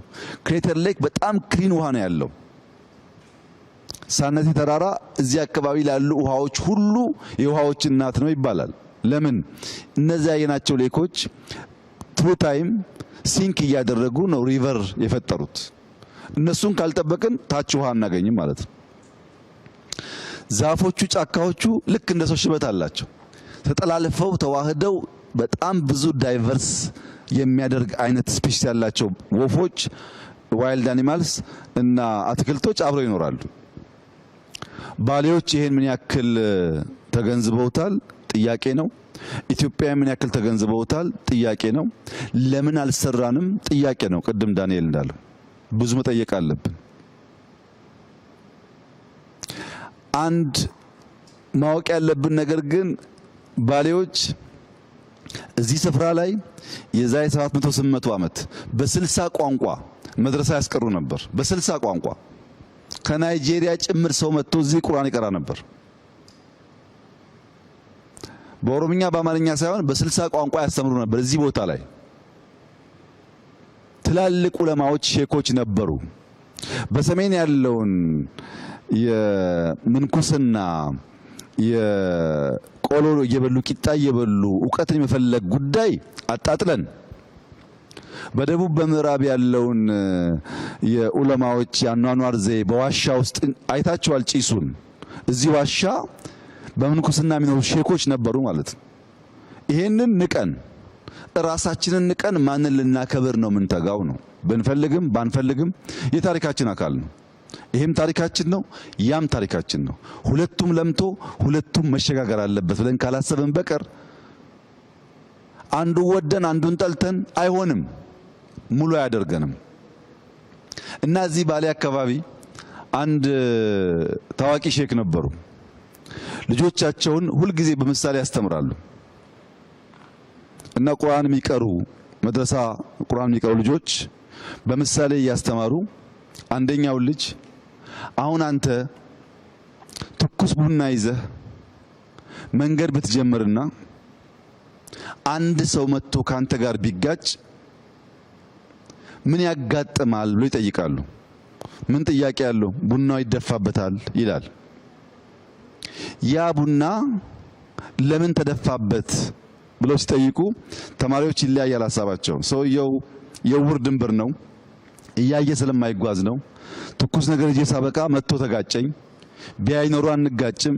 በጣም በርካታ መላምቶች ይናገራሉ። ሼኩ ግን አይደለም፣ ተሳስታችኋል። አንተ ያስከው ቡና ነው። ሲጋጭ ትኩስ ቡና ፈሰሰበት። የያዝከው ጤፍ ቢሆን፣ የያዝከው ዱቄት ቢሆን፣ የያዝከው ቡና ያልተፈጨ ብቻ ቢሆን፣ የያዝከው ወርቅ ደግሞ ቢሆን ወርቅ ይደፋበታል። ችግሩ አንተ የያዝከው ነገር ጋር ነው ያለው። እዚህ የመጣን አመራሮች ለባሌ ሕዝብ ምንድነው ይዘን የመጣ ነው? አንዳንዱ ቁጭት፣ አንዳንዱ ተስፋ ሊሆን ይችላል። ለባሌ አይን መገለጥ ወርቅ የሆነ ሐሳብ ይዘን ከመጣን ያን ሐሳብ ደፍተን እንሄዳለን። ቁጭት ብቻ ይዘን ከመጣን እኛም ተንገብግበን እነሱን እንዲቆጩ አድርገን እንመለሳለን። ተስፋ ደግሞ ካመጣን እንደዚሁ ነው። ሰው የያዘውን ነው የሚደፋው፣ የያዘውን ነው የሚሰጠው። መስጠት ያለብን ነገር ለትውልድ ሀገር እንዳለው ሊሰራ እንደሚችል ሊሰራ እንደሚችል ካስተማርነው እሱን ደግሞ ወስዶ የተለወጠ ነገር ሊያመጣ ይችላል። በኔ ሂሳብ ዛሬ እኔና እናንተ ችግኝ ተክለናል። ችግኝ ተስፋ አለ። ይሄ ችግኝ ከኛ በኋላ ይመጣው ይኮተኩተዋል፣ ከዚያ በኋላ ይመጣው ያጠጣዋል፣ የሆነ ትውልድ ደግሞ ያርፍበታል። ለኛ ጥላ አይሆንም። ሶፍ ዑመር ላይ ጀመርነው ነገር ጨርሰነው ለኛ ጥላ አይሆንም፣ ለልጆቻችን ግን ጥላ ይሆናል። ተስፋን ነው የምንዘራው፣ ሐሳብ ነው የምንዘራው። ይሄን ሐሳብ ገዝቶ የተጋ የደከመ ሰው ደግሞ የተዋበ ነገር ለራሱም ለአፍሪካም ይፈጥራል። ተስፋ አደርጋለሁ። እዚህ የሰሩ ሰዎች፣ ወጣቶች፣ ኢንጂነሮች እዚህ ያለው ቦታ የትም ዓለም ዩኒቨርሲቲ ብልካቸው ማንም ዩኒቨርሲቲ ሊያስተምራቸው አይችልም። እንዴት ቆመ ይሄ ነገር፣ እንዴት ፒላር ሆነ፣ ያኛው ብራንች እንዴት ተፈጠረ? ሰው በህይወት ዘመኑ ተመራምሮ አይጨርሰውም። ይሄን የተማረ ሰው እዚህ የሰራ ሰው ቅድም እንዳልኩት ላሊበላ ብንወስደው ፋጺ ብንወስደው የትም ብንወስደው እዚህ ባገኘው ልምድ ያን እያሰፋ እያሳደገ ሊሄድ ይችላል። እኔ ይሄን ቦታ ማየው እንደ ትምህርት ቤት ነው። ይሄን ቦታ ማየው ገና እንዳልነካ ነው ነገር ነው። ማዕድኑ እንዳልኩት ከዩራኒየም ጀምሮ ባይዞ ነዳጅም አለ። የነዳጅ ምልክቶችም አግኝተናል። ባሌ ውስጥ በጣም በርካታ ማዕድኖች አሉ። ብዙ ኤክስፕሎር ባደረግን ቁጥር በህይወት ዘመናችን በሙሉ የምንማረው ጉዳይ ነው ያለው። ችግሩ እኛ ወደ ኋላ መለስን ለማየት ዝግጁ አይደለንም። የምንመኘው የሚጣፍጠው ማር ተቆርጦ የተዘጋጀው ማር ብቻ ነው። ማሩ ያለፈበትን መንገድ የሚፈልግ ኢትዮጵያዊ መፈጠር አለበት። አንድ ጣፋጭ ማር ለመብላት 3 አክተሮች ኢኳሊ ተናበው ካልሰሩ አይመጣም። አይታችሁ ከሆነ አንዳንዴ የሚመር ማር እንቀምሳለን። የሚመር ማርና የሚጣፍጥ ማር መካከል ያለው ዲፍረንስ አንደኛው የንቦች ትጋት ነው። ንቦች መትጋት አለባቸው ያ ማር ሆኖ እንዲወጣ። ሁለተኛው ንቦች እየሄዱ የሚቀስሙት አበባ እንቡጡ አበባ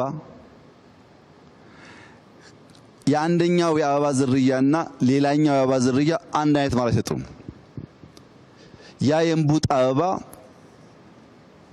ጣፋጭ ማር የሚፈጥር ከሆነ ያን ቀስማ የሰራች ንብ የተሻለ ማር ታወጣለች። ሶስተኛውና ዋነኛው ግን የአርሶ አደሩ ትዕግስት ነው። ማሯ ስራ ጀምራ የማሩን ዱሬሽን የማሩን እድሜ መጠበቅ ተስኖት ቶሎ ቢቆርጥ ማሩን ያን ጣፋጭ ማር አያገኝም። የተጋች ንብ፣ መልካም አበባ እና ትዕግስተኛ አርሶ አደር ናቸው የሚጣፍጥ ማር መቅመስ የሚችሉት። የሚተጋ ትውልድ የሚተጋበትና ኢንቨስት የሚያደርግበትን ቦታ የሚያቅ ትውልድ በትዕግስት የሚጠብቅ ማህበረሰብ ካለ የበለጸገች ኢትዮጵያን ማየት ይቻላል። አንዱ ሲጎል ግን የተሟላ አይሆንም። በእኔ እምነት 2018 የተስፋ ብርሃን ጭላንጭል የሚታይበት አመት ይሆናል ብለን የተናገርነው 4 ዓመት 5 ዓመት ሊሆን ይችላል። ስልጣና ስንሰጥ የነበራችሁ ታውቃላችሁ። እኔ አሁን በእርግጠኝነት ውስጤ ያለውና ማምነው ይሆናል ብዬም እየሰራ ያለሁት የዛሬ 6 ዓመት ማክሲመም ኢትዮጵያ በአፍሪካ ሁለተኛ ትልቁ ኢኮኖሚ ትሆናለች። ለዚህ የሚያስችል በጣም በርካታ ስራዎች ይሰራል ነው። ሽፍታ አለ ግን ትሆናለች። የዛሬ 10 ዓመት በአፍሪካ አንደኛ ኢኮኖሚ ትሆናለች። ምንም ጥርጥር የለውም። ይሄን የኔ ጸሎት ኤግዚት የምታደርጉ እድሜያችሁ ረዝሞ እንድታዩ፣ አሁን ደግሞ ኤግዚስት የምታደርጉ ልክ እንደ ትጉ ንብ እንድትሰሩ፣ ኢመርጅ የምታደርጉ ደግሞ አሁን ካለውም ካለፈውም ከታሪክም እንድትማሩ፣ ያን ደምረን ከሄን የበለጸገች ኢትዮጵያን እናያለን።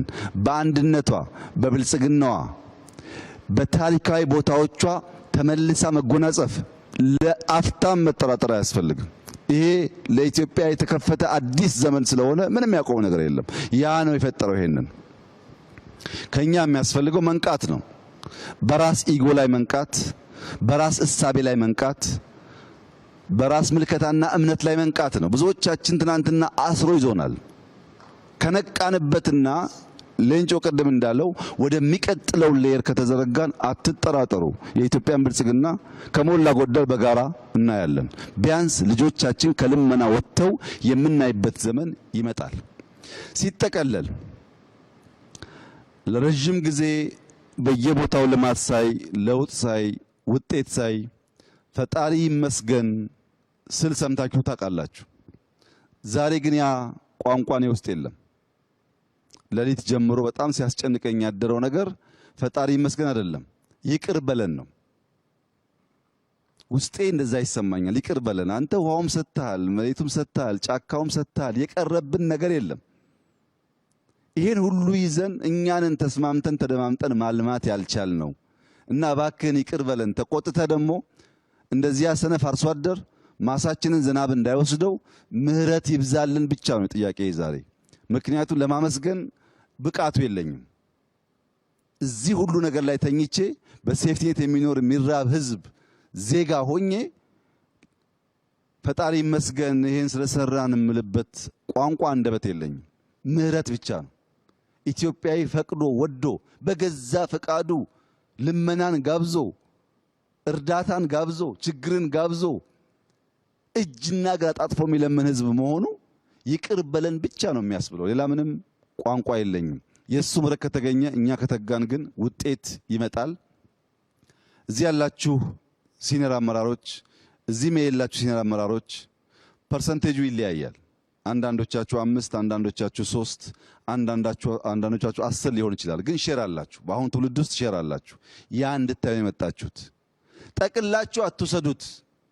ቢኮዝ ብዙ ሚስ የተደረገ ነገር ስለነበረ ጠቅላችሁም አትተውት።